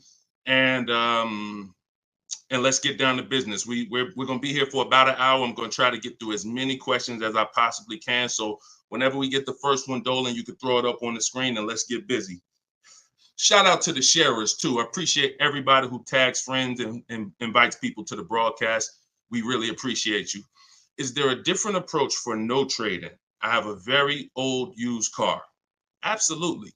So you can skip that step. So many of you know that step 2 in my process is to do an equity assessment, but that's only if you're replacing a car. The reason why you must do an equity assessment is because sometimes you'll find out your car either has equity, or if it's paid off, it's worth a couple $1,000s, in which case that goes into your budgeting. Now, you might put that money in your bank account and make your new car deal with no money out of pocket, or you might choose to apply a portion of that or all of that to your next transaction. But what I don't want you to ever do is wait until you get to the dealership that you're going to get the car from and then let them be your first offer on your current car. So if you don't have a car that you're replacing, then you would simply skip that step. You wouldn't skip step one, which is the most important question. This is when you're asking yourself how many years you're going to keep the car. But you skip step two, the equity assessment, because you don't have a car. Now, in your case, if you have a very old car, you still probably want to list that car on Facebook Marketplace because it's still worth something, unless you just want to keep it around your household. But if you don't have a car to replace, then you would simply skip to the budgeting step. And in which case, when you decide whether you're buying or leasing, you would be moving towards your budgeting, whether you're leasing and assessing how much the car you're going for should lease for, or whether you are purchasing and you are budgeting to see how much car you could afford based on whether you're going to pay cash or based on whether you're going to get your loan. So that's just a step you skip. Great question though. Okay, go ahead, Dolan, shoot the next one up. Does MSRP include all of the dealer fees? No, it doesn't. MSRP on a new car. Could y'all keep running those likes up on TikTok? Welcome to the new people. Type your questions. We're live. It is like we're 100% live on Tuesday. So start typing your questions and we'll get to you guys. But start tapping the screen so we can shoot those likes up and let TikTok know that we're talking serious business over here. Thank y'all. I see y'all running them up. Okay. Does the MSRP include all dealer fees? So it depends on what dealer. Usually no, because 80% of dealers, as I say, we have about 8,000 people that we've worked with since 2021, between the people who've gotten my book and the people who've used the video library, the Cars from Home video library. We get people data from all around the country. And what we see is about 80% of dealers are overcharging you, whether they're not giving you the discounts that their competitors would give you, or whether they're marking the MSRP up with bogus fees that they will try to convince you need to pay if you want to buy from them. So the only way that, if you're talking about, like, let's say I'm shopping for Toyota Highlander. When I'm looking at for example, let's say I'm shopping for a Toyota Highlander and I'm going to lease it. When I'm budgeting for a lease, our goal is to always assume about a 1.25% lease. So what I would do is I'd take that MSRP, let's say it's $48,000. I'd multiply that by 0.0125. That's going to be $600. $600 a month is what that vehicle should roundabout lease for when I find the best deal, which means one dealer beats all their competitors. And I'm not going to assume this to be the best deal, because we've had people who got 1% leases or 1.1% leases. We've also had people who get the best offer is going to be 1.4%. But what we're doing is we're using that middle portion. Some of you know 1.5 is the absolute max. You don't want to pay over 1.5. If I took that same vehicle, we'll do a lease scenario and then we'll do a purchase scenario. If you took 1.5 and you multiplied that by that same MSRP, now that's $720 a month. Above this, now we're paying too much for a vehicle we're going to be giving back. And the purpose of a lease is to avoid the natural depreciation that someone who's buying is going to take, and also to drive a lot of car for the money we're paying. So the lower percentage we pay relative to the MSRP, the better the deal. So everyone's going to charge different things. That's why we must get bids. We can't depend on a dealer who's going to say, oh, I'll honor the MSRP. And if I'm purchasing, then some dealers are going to not charge that same vehicle, that same $48,000 vehicle. Some dealers are going to charge $49,000 for it.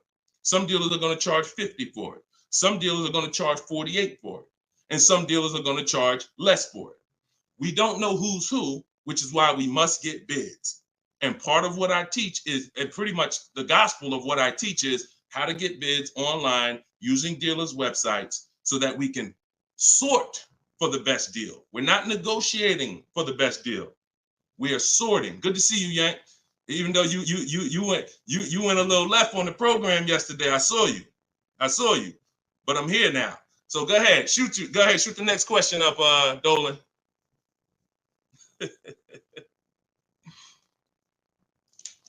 Okay, this one's from YouTube. Brandon, I have good credit, but for some reason they always tell me I need a cosigner. How do I get around that? If you're purchasing, you want to control your financing first.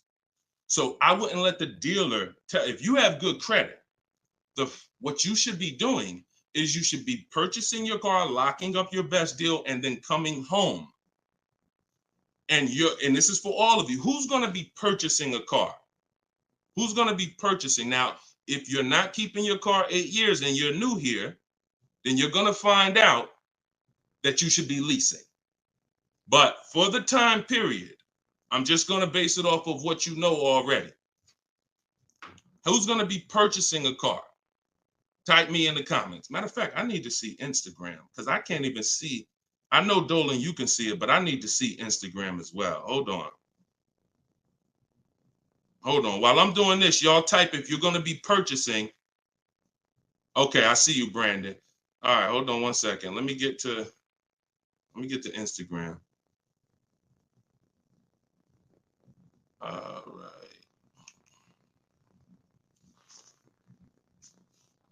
Hold on, give me 1 second. All right, I can see Instagram now. Hold on.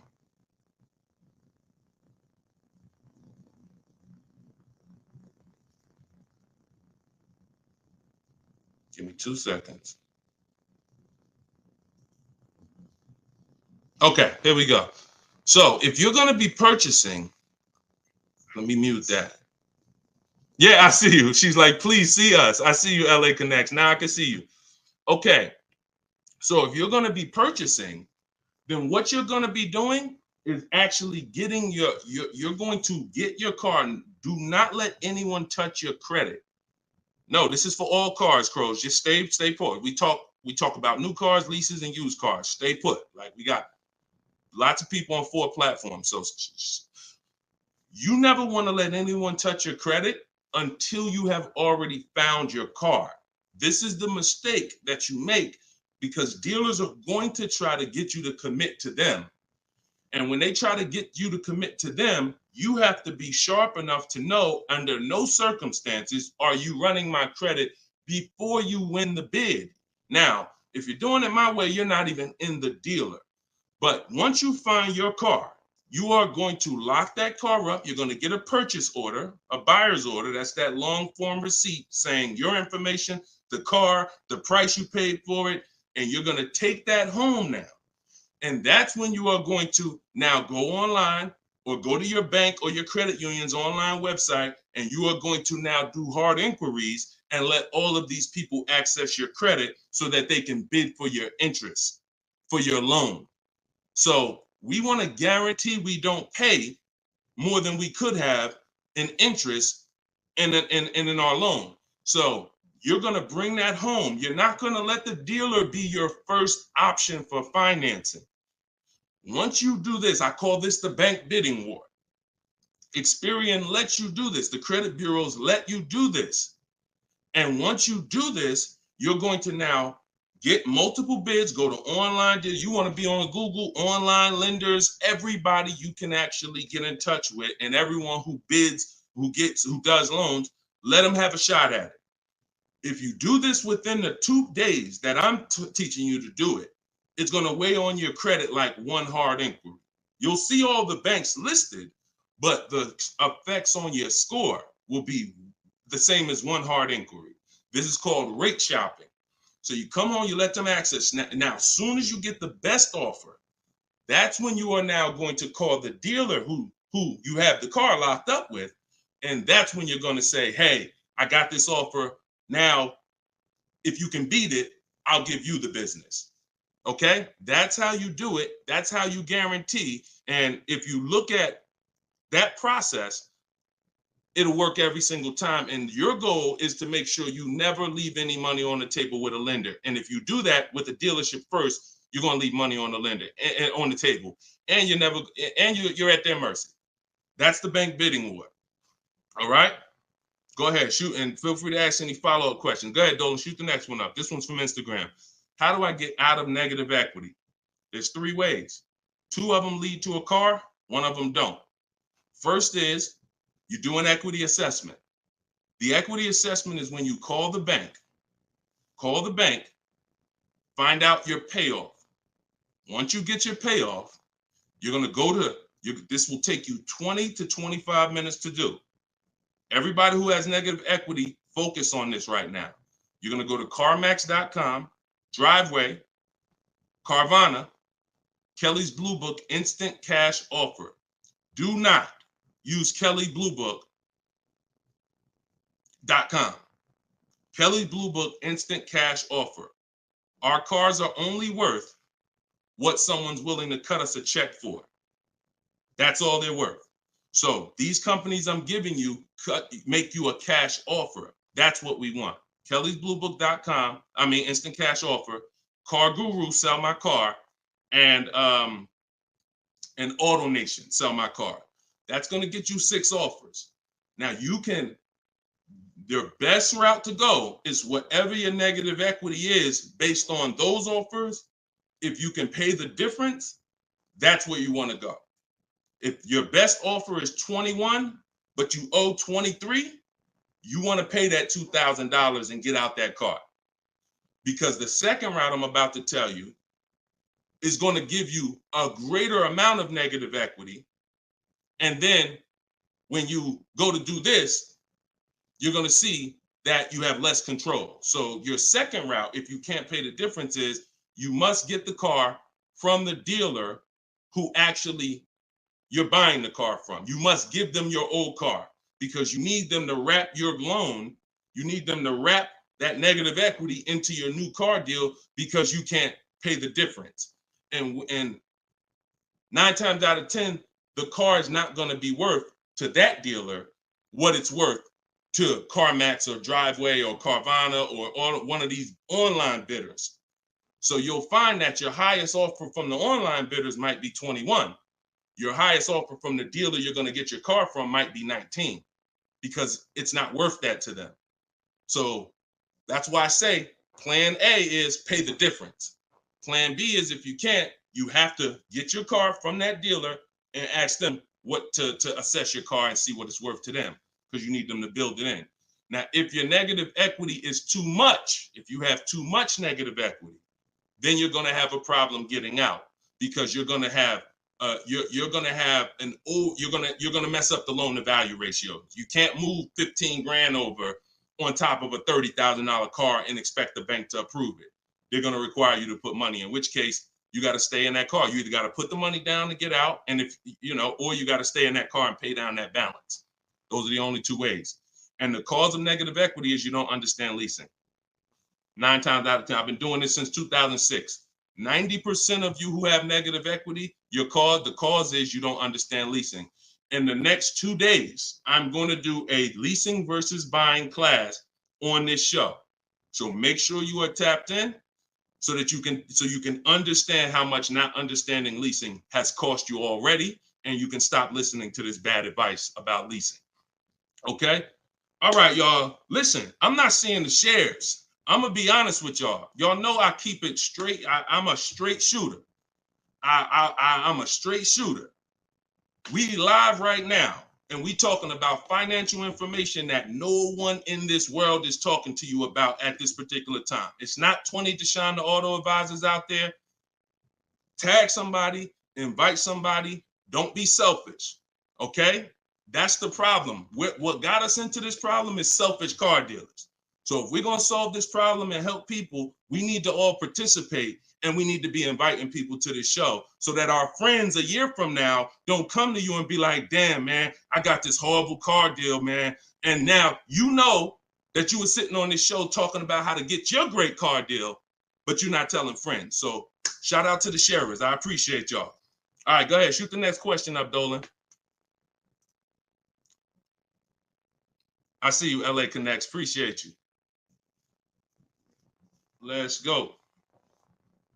When I see leases advertised on TV or radio, why do they always have thousands do a signing? Well, this is a similar question. All right, Steve Phillips asked a question from TikTok, and then I see Dreamer asks about advertised leases that she sees that always require thousands down. So you always tell people how to customize your lease. You do not go into a dealer. If you first of all, we only go into a dealer to test drive. If you're shopping for a new car or a lease, you should only be in the dealer for 20 to 30 minutes, and your only purpose to be there is to test drive or to pick up your car because they won the bid. This is what I teach. This is all in my book, Cars from Home, 7 Steps to Saving Time, Money, and Avoiding Dealers. You can get your copy for 75% off. In my TikTok bio, in my Instagram bio, it's a 7-step system for leasing, purchasing, new cars, used cars, everything. But part of this particular way, we shop. Shopping is not buying. And what the car business has taught you to do is mix the two into one. You go shopping to decide what you want. That's the purpose of shopping, y'all, to decide what you want. Deciding what you want is test driving, making sure your kids can fit in the car, making sure it has enough room, making sure it feels good. Once you decide what you want, now you're coming home and you are emailing them through their website, and you're going to request your offer. So you are not ever going to say, work me up a lease, Mr. Car Dealer. If you say work me up a lease, they're going to work you up a lease based on probably a couple thousand down, probably leave out the tax and the fees, and you're going to deal with that nightmare of traditional car shopping. You are always going to request your leases with no money down, zero. Now, I want y'all to remember this. We do not want to use this term anymore, down payment. We want to start using, remember this, and I want y'all to write it after I tell it to you. Total out of pocket. Total out of pocket. Or you could put TOP. All right? Everybody who's locked in, I want you to type TOP. Okay? Type TOP. I want to see the people that are locked in. If you've been in my master classes, we're about action here. We're not about casual nothing. No one's fighting for your money if you're not. No one, you're not going to casually save $5,000, $10,000 and avoid this if you're not locked in. Okay, type TOP. I see you, Dreamer. I see you, Daryl. I see you, Brittany. All right, I see you, Jay Boogs. All right, I see you, Patrice. I see you, Instagram. All right, Instagram and TikTok locked in. I don't see Facebook and YouTube locked in. I'm just telling y'all. I'm gonna start calling some of you out, because you're not gonna win if you're not locked in. This is big money, and there's $1 billion industry that is depending on you staying stuck in the old way you buy cars. So TOP, I see you. That's the term. No longer do you say down payment when you're talking to dealers. I see you, LaDonna. Way to represent Facebook. You are gonna say total out of pocket, because total out of pocket means, Mr. Dealer, this is the total amount I'm giving you. Down payment can be mixed up. Down payment can mean, $2,000 down plus tax. $2,000. No, it's different than out the door. More, that's a different term.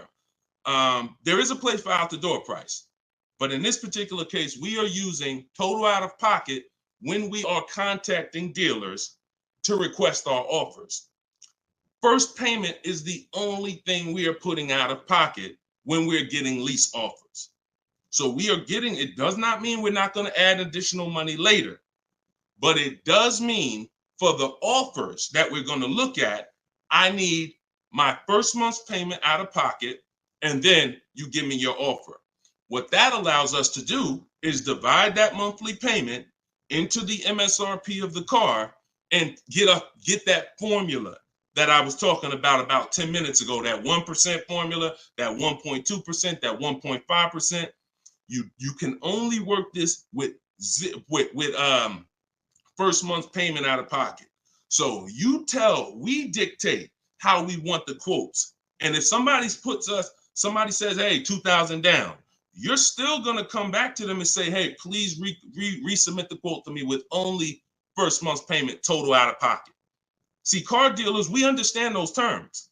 We know what total out of pocket means, but what we're depending on is that you don't understand what that means. The 80% of dealers are depending on the fact you don't understand what total out of pocket means, and they can just flip it up on you. So that's what we do. It's not about advertisements. Let me show y'all something before we move to the next question. Get the next question ready, Dolan. I'm going to show you a deal that somebody in the Cars from Home library made, somebody who uses my stuff. Don't shoot it up yet. Not yet, Dolan. Hold on. This is Charles. Charles got a Hyundai Palisade. $48,000 vehicle, $48,595. We always request our quotes with 12,000 miles per year, always. If you're gonna do, Deshone, I do 18,000, then you're gonna adjust your mileage after you find your best deal. You're not gonna do quotes for 18,000, always with 12. And then once we find our best deal, then we're adjusting. But Charles got $597 on a $48,000 vehicle. That's all he gave them, $597. So if he had depended on advertisements, he'd never get this deal. Hyundai Palisade like that, that's probably $597 with $3,000 out of pocket plus tax and fees. What am I trying to tell you by showing you this? Great deals are not advertised. Great deals are never going to be advertised. Great deals are made in the background. No one knows about them. Dealers don't even want to make them. They're sitting there saying, hey, listen, can you get them? They're talking to the salespeople. Hey, can you get them to come up a little more? Can you get them to pay another, $50 a month, $40 a month? Can you get anything out of them? No. All right, go make the deal. That is what a great deal is. Not something that you're going to see on commercials advertised to hundreds of thousands of people. So forget about commercials. Commercials are for people who don't mind overpaying. People who shop for deals the way I'm teaching you to shop, our deals are never going to be advertised. In fact, when you go pick up your car, they might tell you, listen, I'd love for you to send me some friends, but don't tell them what you're paying because I can't duplicate this deal. This deal, I can't, I don't want to do a deal like that. So that's what we do. We customize our quotes. We don't let other people customize them. And you can do deals with no money down all day long. Go ahead, shoot the next one up, Dolan. Oh, here we go. I need to purchase a car in less than 2 weeks. Trying to determine lease or purchase. Easy. Who wants to know beyond a shadow of a doubt whether they should lease a vehicle or purchase? Type me if you're just like, Deshone, I've heard this, I've heard that, but I really want to know what's best. All right, all right, I see you, Tavy. I see you, Veronica. I see you on TikTok. TikTok is commenting fast. I need Instagram. All right, I see you, Patrice. All right, I see you, The Well Life. Perfect. All right. TikTok and Instagram is on point. Facebook and YouTube, y'all got to type fast to keep your hands by your keyboards. All right, Terrence. Okay, so here is the determining factor. In my book, I teach 7 steps to 7 steps. It doesn't matter. The first step is the most important question. The most important question, I want y'all to remember this. It's tied to something I created called the 8-year rule. The most important question is, and I want you to answer it, for everybody shopping for a car, or if you will be, how many years are you keeping your next car? This is the first thing you ask yourself.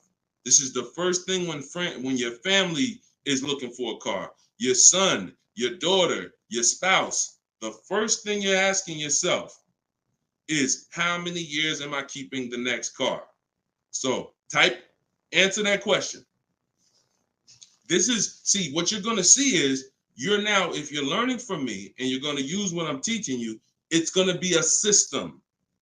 We're not winging it anymore. We're not randomly shopping and doing things based on, all right, I think I should do this now. I think I should do this now.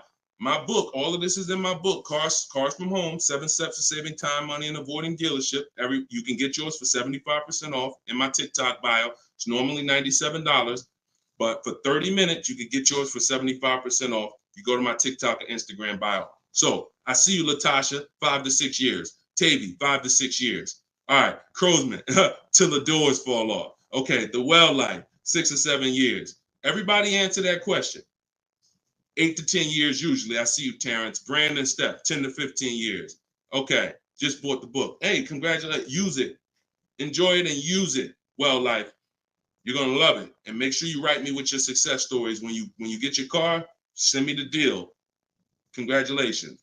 So 5 to 7 years. So now remember this, and don't try not to say something abstract. Like long as possible, that's too abstract. Like years. What's our goal? 8, 10, 15 till the deal till it doesn't drive anymore. Whatever. We want to get a clear picture. Here's why. This is going to be your first step from now on when you are car shopping. Asking yourself this question. We're still on the overall question, which is should we lease or buy? That's the question we're on overall. Now I'm going to show y'all something that's going to help you understand why we asked this question first, and it's the depreciation scale. So I'm going to use this for you to understand. When you buy a car today, if I put a $30,000 car outside your house right now, if you didn't drive it, you don't drive it 1 mile, is that car worth $30,000 a year from now? You never touched it. You never touched it. Is that car worth $30,000 a year from now? Exactly, Dominic. No. Okay, Veronica. No. Okay, Crowsman. No. So we understand Wu-Tang Land. No. That's your first lesson on depreciation. That's something called the unseen expense. This is the expense most people are not trained to see. That's why they buy their cars and think, oh, I could just drive as much as I want, and it doesn't matter. I'm not paying for the miles. You are paying for the miles. Let's go deeper with this lesson. Now, if you don't drive it 1 mile, we all agree it was worth $30,000. A year later, it's probably worth $25,000. We didn't touch it. Now, if we drive it average miles 12,000, it's probably worth 22. You know, if we drive it high miles, it's probably worth 20. So you see that no matter whether you buy or lease, you pay for the mileage. You pay for your usage. In fact, you even pay if you don't use it. So now, I want to use something a little harder than that. When you understand that, you're going to see, Deshone, okay, if I'm losing that type of money in my car when I buy it, when do I ever get to a point where I'm winning? And the longer you keep a car, the more this starts to level out. So when you get to about 7 years, now you're no longer losing thousands of dollars every year. This is the purpose of the purchase, is to get to a point where your car is no longer losing value every year, and you can keep it, and it becomes something that is an asset because it's not taking money out of your house and you're not losing money. Now, the mistake is when you people who answered, if you're a person who said 5 years, 4 years, 3 years, 6 years, your mistake is buying a car and you trying to replace it while it's still on this type of drop. That's why you're never happy when you go trade your car. That's why you have negative equity, because the asset value is so low because it's dropping like a brick every single time for the first 5 years, every single year, first 5, 6 years. How do we avoid that long term? So every one of you that said, Deshone, 8 years, 10 years, you should be purchasing. Deshone, what if I'm not keeping it that long? You should be shopping for leases, because you cannot compare. Look at Danielle. Look at Danielle. Danielle's lease deal, she got $44,000 Audi A3. She's paying $550 a month. No money down. That same car, if she bought it, would be $900 a month. Every $5,000, some of you know, is about $100 a month on a 5-year loan. Depends on what the interest rate is. So that same car that she's driving for $550 would be about $900 a month to buy. So we have to understand, the leasing versus buying question is so easy once you just follow these parameters. You are avoiding depreciation when you get great lease deals. or you're avoiding depreciation when you buy and keep 8+ years. Anytime in between that or any other strategy, you are not avoiding depreciation. The unseen expense is what's taking the most money from your household, is the unseen expense. Everybody clear on that so far? If you're clear on that, type clear. If you're clear on that, type clear. I call this the 8-year rule. You will not, if you stick to this, you will win every time. And if you break this rule, you're going to lose every time. See, I can't help you get a great deal if you bought when you should have leased. Think about Danielle's deal that I just told y'all about. $550 a month on an Audi A3. Even the person who bought and they were paying $900 a month, even if they saved another $5,000, got a ridiculous deal off the car, which we could get. We help you get the best deal. That's no problem. But if you bought it, you're still $8 something a month. So if your deal is on the wrong foundation, there's no way to get a great deal. So buying versus leasing, the most important question, the 8-year rule, is your first step always. Okay, and I see a lot of people typing clear. So good. Okay, shoot the next question up, Dolan. And I know some of you are like, Deshone, I was taught all my life, don't lease. If you weren't keeping your cars 8 years, then those people who taught you that owe you some money. They're not going to give it to you, but unfortunately, they have cost you money. I followed your process and leased 2 cars. Your approach is easy and very transparent. This is Instagram. I appreciate this. The dealerships could not hide. Appreciate you. Come on. See, that's how I want every one of you talking. That's how I want every one of you talking. We're no longer negotiating to get our best deals. We are sorting and letting people come to us. It's oil and water. You got to complete. Why do you think I represent Unlearn, Relearn? Because I know the first problem I saw when I started teaching this in 2021, I started before that, but God blew me up in 2021. You know, we got 1.5 million followers on TikTok, and everything went crazy since then. We teach, but I was like, oh, people got so much bad information that they got to unlearn. I can't put good information on top of bad information. So you got to be willing to scrap that, realize it's cost you money. It's from people who don't understand cars. They might have bought 10 cars, 20 cars in their life. Now they think they're an expert. And that's just cost you. So you got to be willing to unlearn all of that stuff and learn the new way. And that's what we do here. So I'm glad. Enjoy. I'm so glad you're empowered, Coach Booker T. You're empowered. And that's what I want for everybody. Go ahead, shoot the next one up, Dolan. I have a Jag and need to downsize. All right, we'll get to you. I see you on TikTok. I have a Jag and need to downsize. Thank you, Brandon. Appreciate all the gifts on TikTok. Could y'all keep running the screen, the likes up, tapping the screen? If you're spending time with us and you're going to spend a couple minutes with us, can y'all just every couple minutes just tap the screen, keep shooting those likes up? We get TikTok's attention. We let them know we talking about things over here that more people need to hear. So appreciate all of you. I see you already. All right, this one's from TikTok. How long can you keep a car when you lease? Asking with miles. 3 years. 3 years. We don't do 4-year lease deals. Stay away from 4-year lease deals.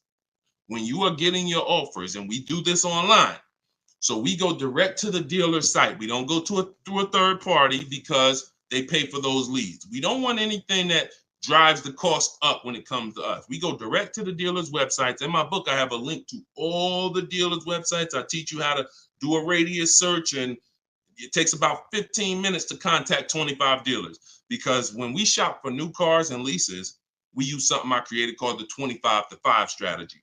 So we're going to connect with 25 dealers online, and then we're going to get 5 to 7 quotes from that.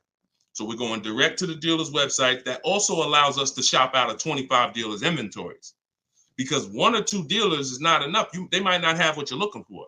Now you're at the mercy of who has what you're looking for. When we connect with 25, we're typically going to be able to get 5 to 7 offers from that. So this takes about 15 minutes. But we don't want to, like I said about 10 minutes ago, we dictate how we want our leases customized. And our leases are always first payment out of pocket, total out of pocket, first payment, 12,000 miles per year. And then we are, we're doing 12,000. And once someone wins the bid, Out of those 5 to 7 offers, you're going to see, again, like I said, between the Cars from Home book, between the Cars from Home video library, and between my coaching program, we've done this with about 8,000 people since 2021. I can tell you we have enough data to tell you this is how it goes.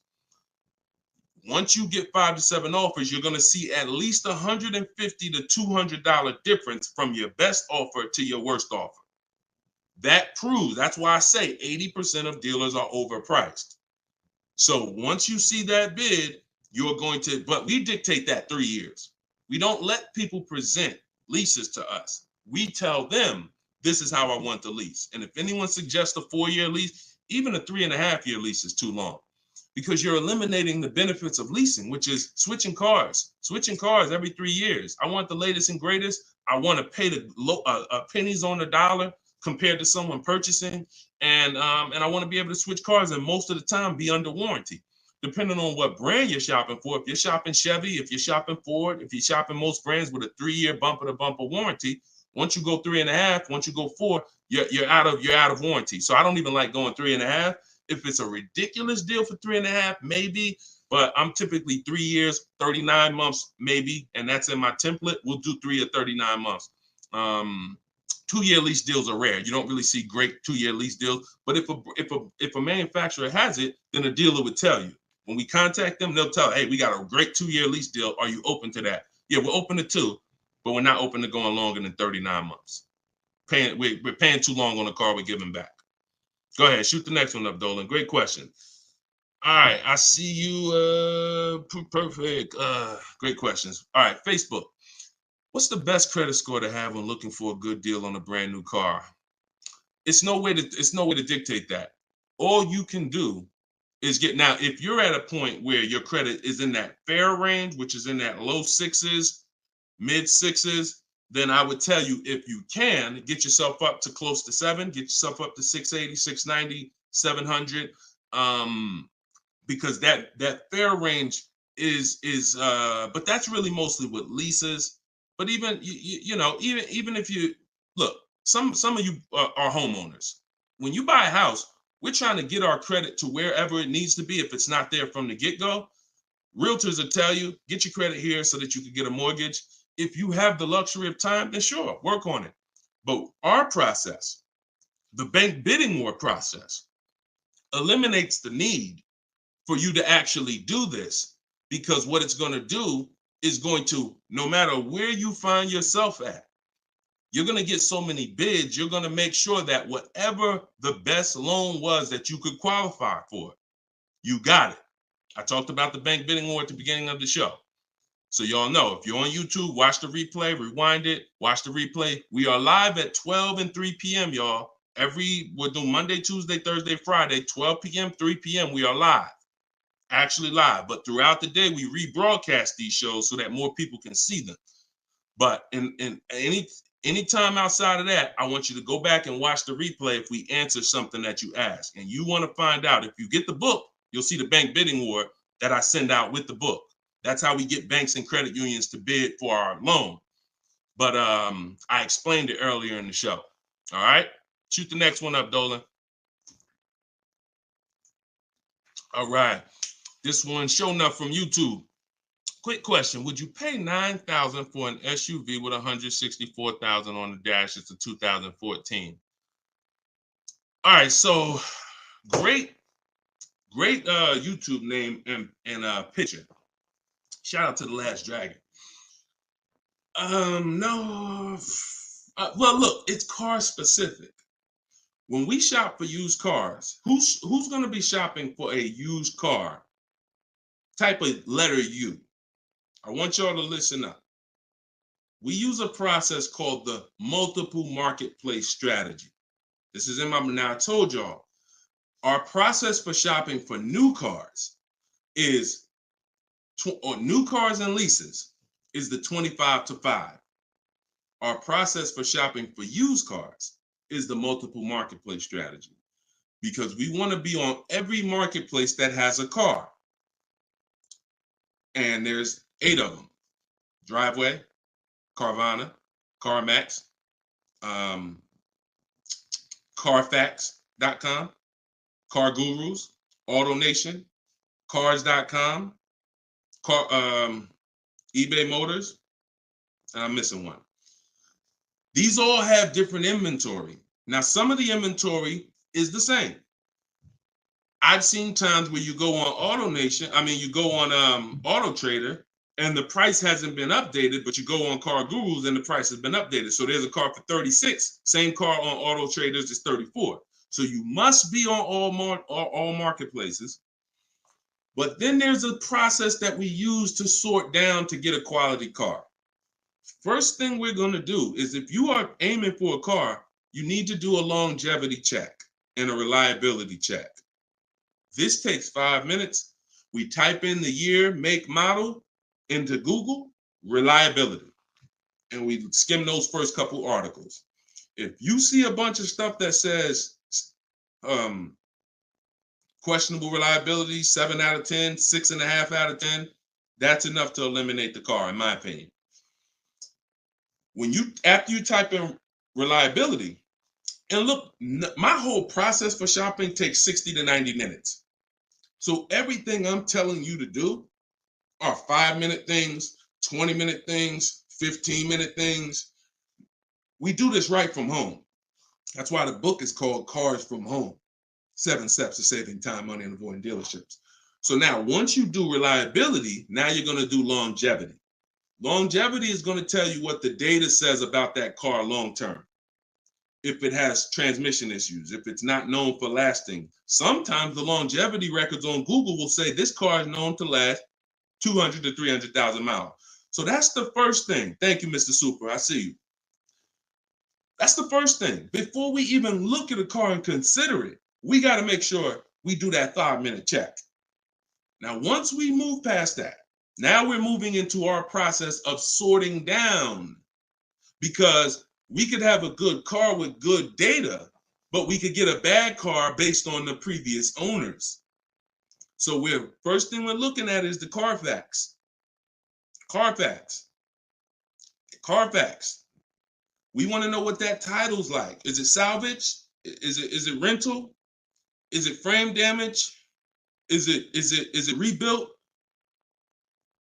We're eliminating those. Now we're moving on to service records.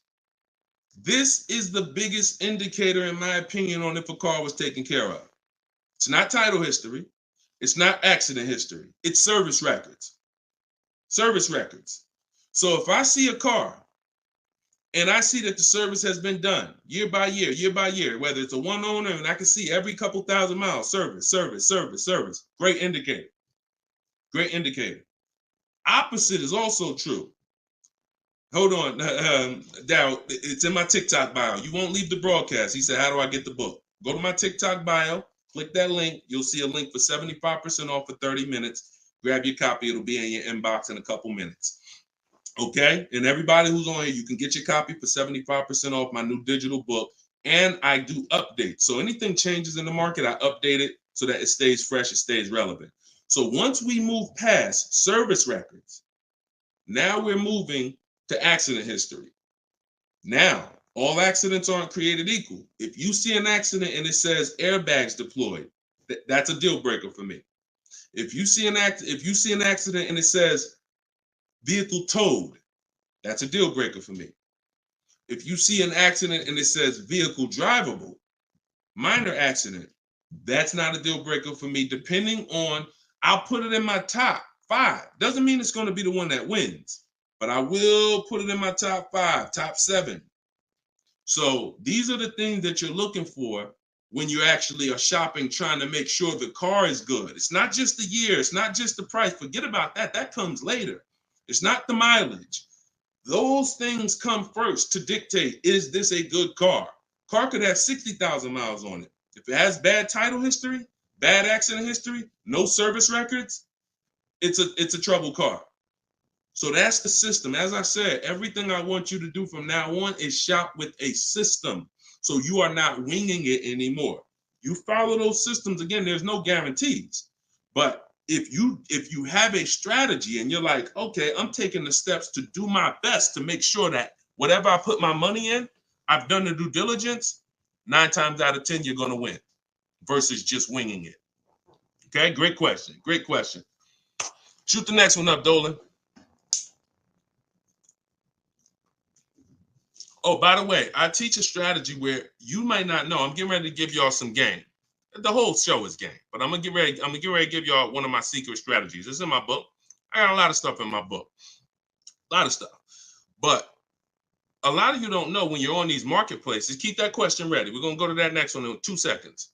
That Carfax, many dealers have agreements with Carfax. So when you're on these marketplaces, you might see Carfax, they'll try to sell you a Carfax. What we do is we bypass we'll go to the dealer's website and we'll see if they have a free Carfax there. Because if that dealer has an agreement with Carfax, that means every car in their inventory, they'll be able to get a Carfax on the dealer's website. I told you, we use Carfax because Carfax is the only one right now that shows service records. The other auto check does not show service records. And I will not buy a car, and I would not suggest you ever buy a car without seeing service records. All right? That's what we do. Go ahead, shoot the next one up, Dolan. What does residual amount mean? Well, that's the amount that okay, so let's say when you lease, there's a percentage you pay for, and there's a back-end percentage. The back-end percentage is what they want the car back for, and they're going to sell it and, make money. Now, we'll see if we can sell it. We always see if we can sell a lease, if we can make money. We do an equity assessment at the end, but the residual amount, let's just say the car is broken into 2 halves. 40% is what you're going to pay for, and you're going to pay interest on that 40%. And then the 60% is what's left, and that goes back. That's what happens when the dealer comes back. That's when you give it back to the bank, not the dealership. That doesn't matter to us. We do not shop based on residual values, money factors. We do not shop based on that. We get bids because we can't control that. I've had people in the years come in, Wall Street finance guys come in with their finance calculators, asking me the money factor. And when I give them the money factor, we're converting it to an interest rate multiplied by 2,400. And they're like, okay, they're doing all this math, and it's not going to help them because all they're doing is one-to-one negotiating. You don't get your best deal doing one-to-one negotiating. You get your best deal by making multiple dealers submit offers and bids. So you can know the residual all you want. You don't know the rebates. What if there's no rebates? You don't know that. You don't know you don't know if I'm an 80% dealer and I'm not going to discount, or I'm going to mark my car price up $2,000 and then take off that $2,000 and make you think you won. But all I did was take off the $2,000 that I was overcharging anyway. So you don't know who you're dealing with. That's why one-to-one never works. Sitting at home and getting bids from at least 5 dealers. My way is the 25 to 5. We're going to connect with 25 dealers online on their website, send them my template. You can send them an email, letting them know what you want. In my book, I have links to my templates and my video library. You're using all my stuff and you're not talking. We connect with 25 and we're looking to get 5 to 7 offers. That's the only thing we can control. We can't control the residual amount. We can't control the money factor. We don't shop like that. It's not going to help you. In fact, it'll slow you down and it'll hurt you because you're overanalyzing things that don't even matter. And trust me, I love numbers.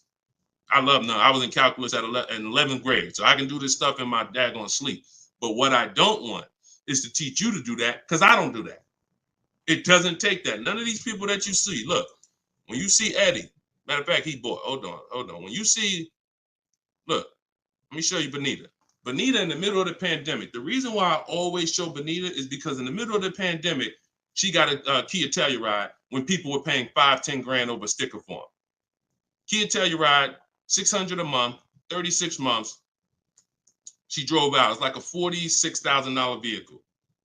People were paying $800 a month. Some of you may know somebody who's leasing a Kia Telluride that they got during the pandemic.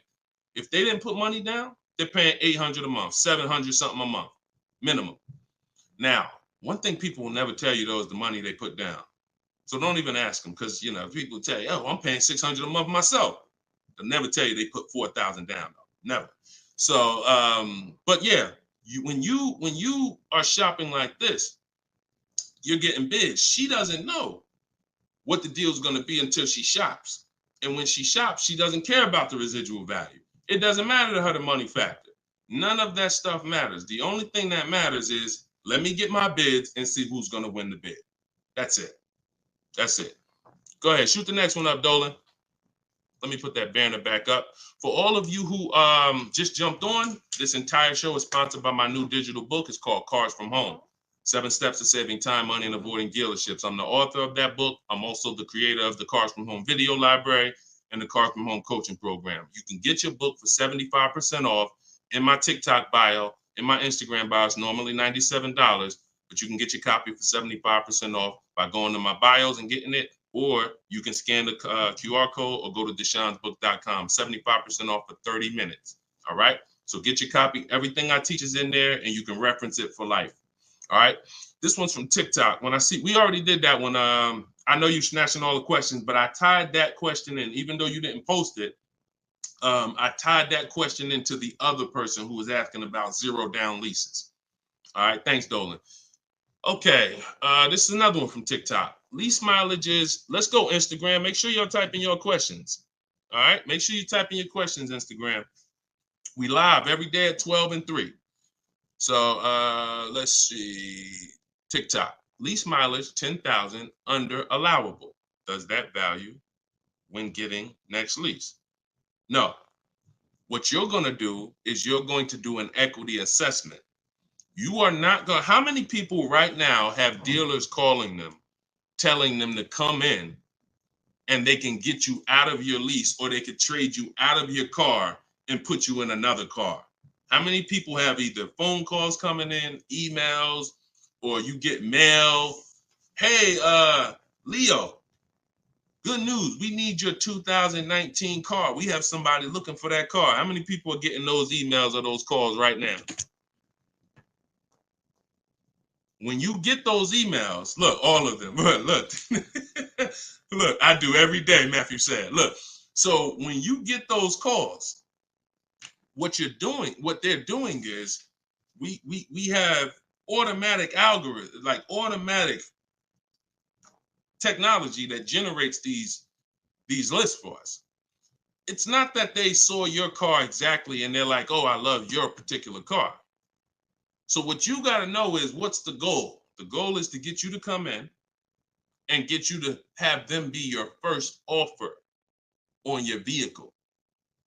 Now, we never want a dealer to be our first offer. Hold on, Tiffany. We never want a dealer to be our first offer.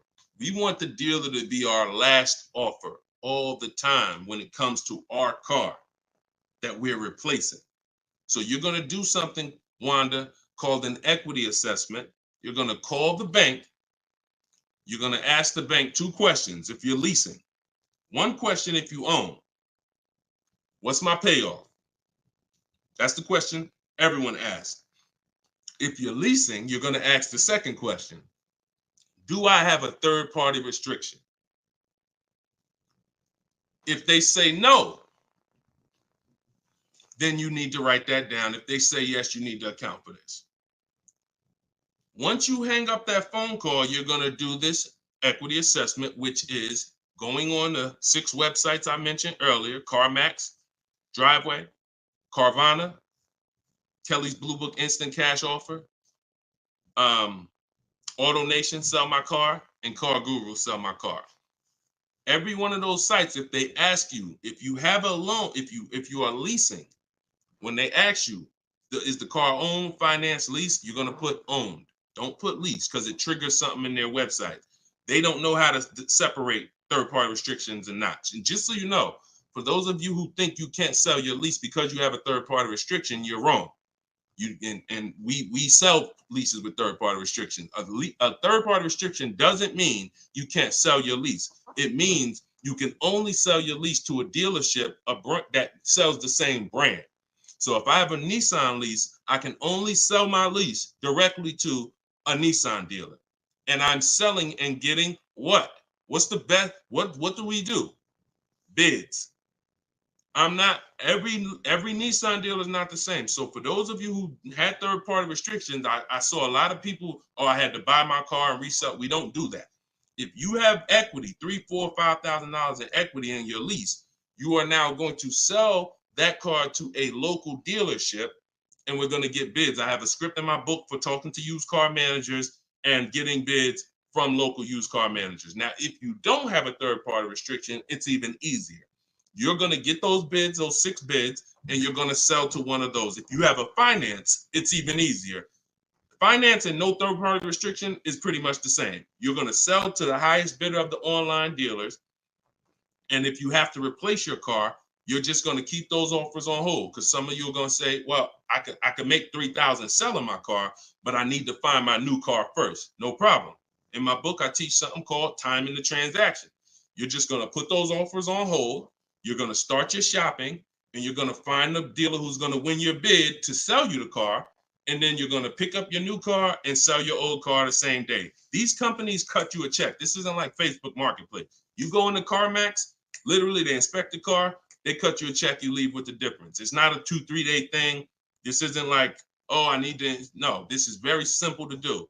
And that's the equity assessment process. We get bids on everything. Our old car, our new car we're buying, our loan. Everything's a bid. All right, everybody clear on that? If you're getting value out of the show so far, I want you to type $signs. If you're getting value out of the show so far, type $signs in the comments. I want to make sure that we're getting value out of what we're talking about. And then we're going to go to Tiffany's question. All right, I see you, Brandon. All right, perfect. All right, I see you, Denise. I see you, Terrence. I see you, user 977-163-105-3712. I see you, the Well Life Diva. Perfect. 36 Chambers. Richard, I see you. Perfect. All right, wonderful. All right, shoot. Can you pull Tiffany's question up? I purchased the book and reviewed the email. How it hasn't downloaded since I did something wrong. Dominic, just as soon as you purchase the book, I give you a support email. Don't DM, because we have 2 million followers. We're blessed, thank God. DMs, we get hundreds of DMs. You get a support email. Let me know if you got it, and then just if there's anything, we'll get you the book. We'll send it to you manually. Okay. So just hit me with that. Just make sure you got it. All right. So Tiffany said, this is from TikTok, would you finance your lease at the end? 2018 Audi S5, 42,000 miles, 5K down, 12,000 miles. So when I talked to you earlier, you have to ask yourself the same question. If you were here earlier, the most important question is, how many years are you keeping the next car? You're going to ask yourself the same question right now, because you're about to buy another car. You have to see your lease. Buying your lease, you have to see it as buying another car. It's a used car. That's what you're doing. Hold on. Okay, LA Connect, do me a favor. Hold on. LA Connect, shoot me a DM. I'll look for your DM. And you get the support email. You don't get the support email. As soon as you purchase, the thank you page says, here's the support email. So, and check your spam and check your junk folder, okay? Because we got a pretty sophisticated email technology that is spot on most of the time. I'm not going to sit up here and tell you it's perfect, but I mean, we deliver a lot of books without issue. So sometimes it's in spam, sometimes it's in the junk folder. Okay, so that's how you have to see buying your lease. You're buying a used car. The only difference is it's your car. That's the only difference. You don't, instead of going to look for a used car, you're saying, I'm going to buy that used car. So the same question exists. How many years are you going to keep the car? Now, if you say 8, you're not going to break the 8-year rule. Then you could buy it. But if it's not 8, it makes 0 sense not to be shopping for another lease. I'm going to tell you why. One, the depreciation. And I'll talk to you about, I'll do a quick scenario of, because some people say, Deshone, when I buy used cars, they don't depreciate as much as used cars, but you still pay more than people who get great lease deals, than people who get great lease deals. You're still paying more money, and now you're paying more money for a for a worse car. So, but when you are looking at these scenarios, most people are going to finance for a 5-year or 6-year loan to buy their lease out. but you've already had the car for 3 years. So you have to say to yourself, what's the likelihood I'm going to keep this car that I've already had for 3 years for another 3 years? Tiffany, if you didn't get if the new lease payment, if that's not the best offer out of 5 dealers, then that doesn't matter to me, because we don't care about what one dealer says, especially a dealer who's going to try to see you. Some of you are too loyal to these dealers, and you got to stop. I'm not loyal to any dealer. No one who listens to me is loyal to any dealer. We are done with being friends with dealers. We don't need to go to a barbecue with our car salesman. We don't need to do that anymore, because we need to make car salespeople compete and different dealers compete. Tons of people will walk in, get one quote from an old dealer or a dealer that sold them 2 cars, and that quote is $900 a month, and they're like, oh, I guess that's what the car costs, not realizing, no, that's what the car costs from that dealer. That's what it costs from that dealer.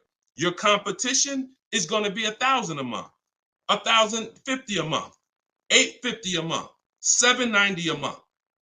I told you, when you shop the correct way, you are going to expose the dealers that are overpriced. That's why that person who came on here, who Dolan put that comment up that said, hey, I use your stuff, dealers can't hide, because it's an exposing of the overpriced car dealers. We see the people who are overcharging us, because when we see that best offer is $790, and then we see another offer for $840, another offer for $890, another offer for $920, we realize all of those other higher price offers were taking a shot at us, hoping that we weren't going to shop them.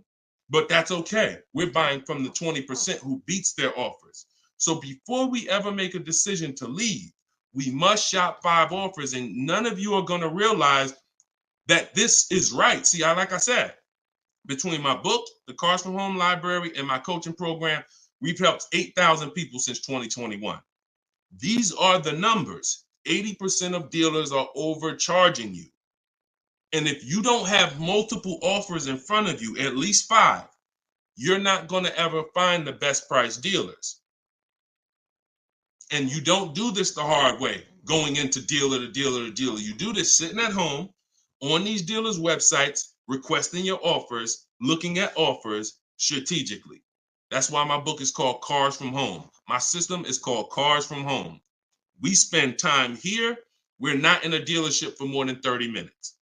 Okay, so getting back to your question about buying your lease, I'm not buying a used car. I'm not switching my strategy. The philosophy of going from a lease to a purchase is a total strategy shift. That means I'm going from a short-term person who doesn't like maintenance, who doesn't want to put more long-term, who doesn't want to keep a car long-term. I want to be under warranty most of the time. I want to drive cars for pennies on the dollar, compared to people who buy. Now I'm switching that to become a long-term person, because there's a different set of values when you're buying cars for 8 to 10 years to 12 years. That means I'm going to pay off my car. I'm going to get to the point where it's not depreciating a lot anymore. I don't care about having the latest and greatest. Once my car's paid off, I just got a car that's 7, 8 years, 9 years old, but I'm going to keep it in my family for a long time, and I'm going to win that way. I'm going to win by having that car 10 years. The longer I keep it, the less I paid for it. If I keep a car 15 years, the less I paid for it. I keep it 12 years, the less I paid for it. So it's 2 sides of the spectrum. That's why when you buy your lease, you're going from one mindset to an entirely different mindset of buying a used car. So the best thing to do is just learn how to shop the way I'm teaching you to shop, so that you can get great lease deals. They are out here. I showed you Bonita. Bonita got a great lease deal middle of the pandemic. Middle of the pandemic, when there was blood in the street, people coming out of car dealerships with axes in their head. That's how much they overpaid. That's how much they overcharged. Yeah, 10,000 over sticker, 8,000 over sticker. Bonita's taking deals down. We've been doing this, but the only way you're going to get great deals is to stop shopping the way they want you to shop, and start shopping the way you should shop, which is being in control, making people bid for your business. And you're going to get entirely different results. You're going to realize, dang, these dealers have been overcharging me. That's perfect. That's perfect. All right, go ahead, Dolan. Shoot the next one up. We got a couple more minutes. Try to get through as many as possible. All right, this one's from Instagram. I'm reaching out to dealers. Point. I'm ready to compare price. I don't know what to say. You don't talk. If you're doing it my way, you should be on their email. Now, if you're doing it the manual way, which I'm not even going to teach anymore, I used to say on some of the older broadcasts, I would say call, talk to a sales manager. But I want to do it by email. We go to a dealer's website, we use the contact tab, we tell them what we want, and then we're having conversations from there. Now we do that. We do that with 25 dealers. We always get a separate email. These are the little things that we must do to make our in my book, in everything I teach, it's for a reason. We get a separate email, we get a Google Voice phone number, because we're not talking to people. If we're talking to anybody, we're talking to sales managers. We are not talking to salespeople unless we're setting up a test drive. And even that, there's a way we do it. We want to talk to the most experienced salesperson. We want to talk to the person who has a great history, who everybody loves. We want to talk to the person, because the wrong salesperson won't even have the car ready for you when you get there to test drive. New salesperson just started, he over there, thinking about how he'll just, so we got to even act for the right salesperson to set up a test drive. But we're not talking. See, when you're not talking, you can stay out of emotion. Even the first time you use my stuff and you start using my scripts and my templates, you're still going to be a little emotional, unless you're just, some of you have a very like stoic personality. Some of you have a very, whether it's military or whether it's just your natural personality, you don't get emotionally involved. This is what you need to be. And some of you who are emotional, you're going to see there's no reason for me to be emotional anymore using this. I'm at home, I'm in control, I'm making people bid, and I'm not talking to people where they can get me emotional and I can say something that's going to hurt me or cost me money. So we are doing all of this online through their website, letting them know what we want, requesting our offers. And like I said, we do something called the 25 to 5 strategy, where we're connecting with 25 dealers online to get 5 quotes. That's how we shop for new cars and leases. Not used cars, new cars and leases. So you shouldn't be talking saying, I don't know what to say. You are reaching out to them. First thing we're going to do is let them know what we want. After we confirm the dealer has what we want, then we're going to request our quote and our offer. So that is what, and if you are shopping for a purchase, then we're requesting an all-in quote.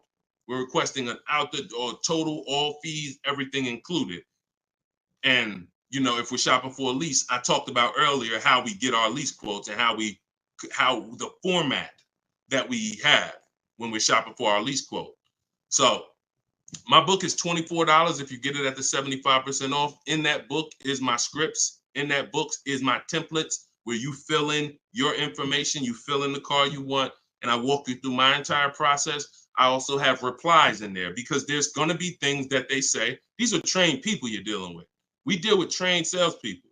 So when you are reaching out to them, they're going to say things like, hey, when can you come in? Hey, okay, I'm handling my entire process from home. And then you always end with a question. All my scripts end with a question. You should always end your email with a question, not a statement. So if they say, hey, we only give quotes in person. Okay, well, no other dealer that I'm talking to has said that. Should I remove you from my list, or are you gonna present an offer? Always a question, because you bounce the ball back to them. So all of my scripts and my replies are in there. This is what, and there's, but you need to keep the conversation on your agenda. You're having a conversation online with these dealers. And that's why I say separate email, Google Voice number, dedicated, locked in. You don't want a bunch of car dealers' emails mixed in your personal email. That's not how we do it. That's going to mess you up. We do not do it like that. That'll confuse you. Now you're missing emails and all of that. Separate email. All right. Go ahead. Denise is asking, can you answer my question? I want to know if I have options. Can you find Denise's question from TikTok? Dolan? You see Denise's question? Give her a second. Thoughts on, while you do that, I'm going to enter this thoughts on leasing a Tesla.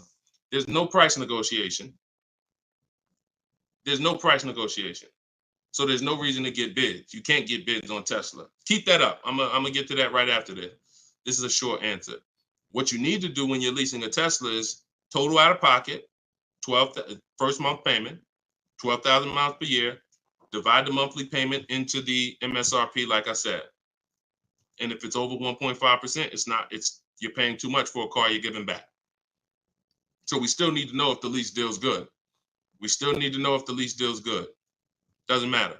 Even if it's no negotiations. Plenty of people out there that got bad lease programs that are dependent on people who don't know what a bad lease program is to come in and lease the car. And until we stop leasing those cars at these bad lease programs, that's when they'll change. All right, it's always a buyer's market for us. Go ahead. All right, so this one's from Denise. I have a Jag and need to downsize. I'm retired and upside down 14,000.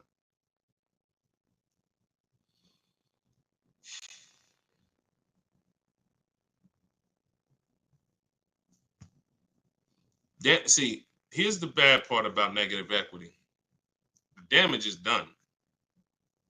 I wish I was the person who could, give back. A lot of what I'm talking to y'all about is I'm shouting from the hills and warning you. It's up to you to take the warning. But in this particular case, with negative equity, the damage is done. Now, how do we get out of it? It's only two ways. I talked to you about that earlier. Now, in your particular case, now there's a third way. It involves the car. If the car is totaled or stolen and you don't recover it and you have gap insurance, then the car is. So I can't say there's not another way, but we can't plan on that. That's insurance fraud. So in the case of what's legal and ethical, you can only sell the car or trade into or replace it with another car. And in the case of negative equity, if you can't sell the car, pay the difference, go to YouTube. After this, I spent probably 8 to 10 minutes talking about how to get out of negative equity. There's 3 ways. 2 of them lead to a new car, 1 of them doesn't. If you can't use one of the 2 ways, which is paying the difference between what you owe and the highest bidder, then you have to transfer that to another car, in which case you have $14,000. What's your car payment? How much is your car payment?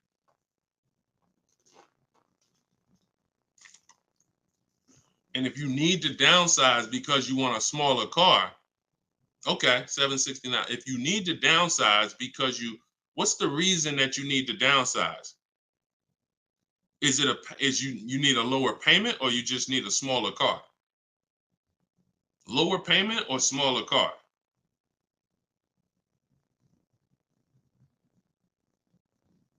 Sometimes I need to ask more questions. This is why, we go, I have 3 things I created: the Cards from Home book, and the video library, and coaching. In particular cases, I need to ask more questions before we could give a custom answer. Lower payment.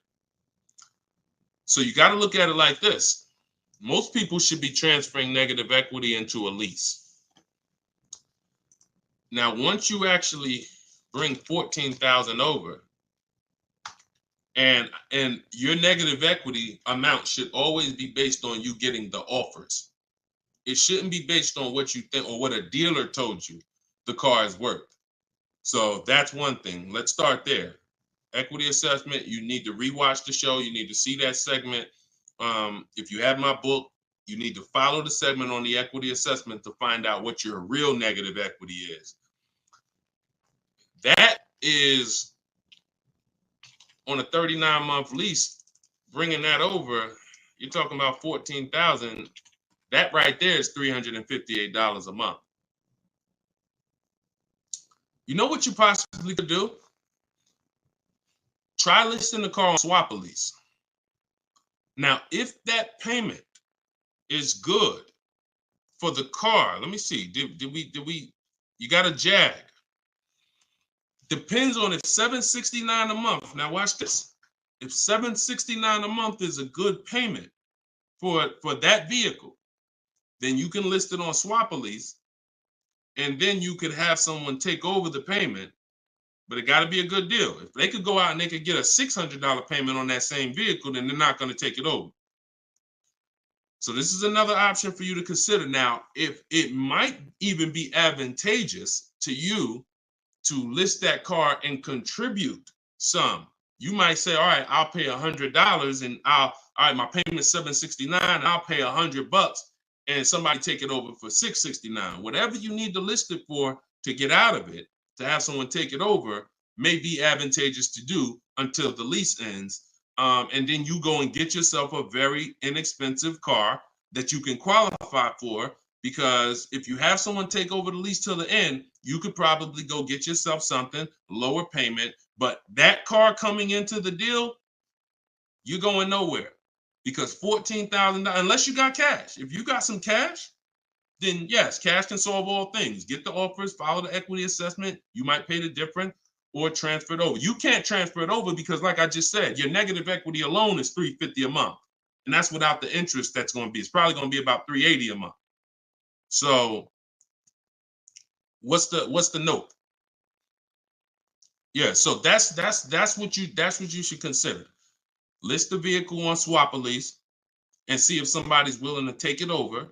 And if nobody's, okay, no problem. That's what you do. That's what you don't have that kind of money to contribute. 14K is a lot to be able to contribute. So so what you should do is do that. If you could get somebody, if no one takes it over for $769, then offer to contribute some money towards the deal every month. Now, if you, no matter what, and then what you're going to do is you're going to go and probably, you're going to ask yourself the most important question for your replacement car. If you're not keeping 8 years, you should be looking to lease the next car and get yourself an inexpensive lease. If you are keeping it more than 8 years, then you can buy. But you're just going to use the same process. But you got to get rid of that car first. And I think with your scenario, that might be the best way to do it. All right. Good question, though. It's good question. Keep us posted. And, that's what we do. Look, we are live at 12 and 3 o'clock p.m. Eastern time, Monday, Tuesday, Thursday, Friday, which means we'll be back in a few for the next segment today. You can come back. We got a lot of questions. We're not always able to get to them, but you can tell your friend. I haven't really announced it because I didn't know when I was going to be live, but now we'll get to the point where we can let you know 12 p.m. Eastern time, 3 p.m. Eastern time. We're live, but we rebroadcast these shows all throughout the day, because people do get a lot of value out of the rebroadcast. But if you want to meet us live, Monday, Tuesday, Thursday, Friday, 12 p.m. and 3 p.m. Eastern time, bring your questions. And if you didn't know, my book, Cars from Home, 7 Steps to Saving Time, Money, and Avoiding Dealerships, is 75% off for 30 minutes, part of our welcome offer. So you can get yours in my TikTok bio or in my Instagram bio, or go to DeshoneBook.com in the comment section on YouTube or in the comment section on Facebook. Or if you're watching us on TV, you can scan that QR code. But that's what we do here, y'all. We peel back the onion. We make sure you know how to shop strategically. And I want you writing me with deals. I don't want you writing me showing me your car. Everyone's doing that. Hey, got the new G-Wagon. Got the new BMW. Oh, your boy upgraded. Never talk about what we paid for it, though. I want you writing me saying, Deshone, look at the deal I got. This was the best offer. I made dealer's bid. This was the best used car within 100 miles. I'm driving an hour to go pick it up. When you're driving 45 minutes, an hour to go get your deal, that's when you really know you won. It's not always going to be that way. Sometimes local dealers will win the bid, but sometimes you're driving 45 minutes and you're driving 45 minutes because he's saving you $3,000. So that's what Cars from Home is about. That's what my book is about. You can get your copy instantly, 75% off for 30 minutes. And I'll see y'all on the next show. God bless.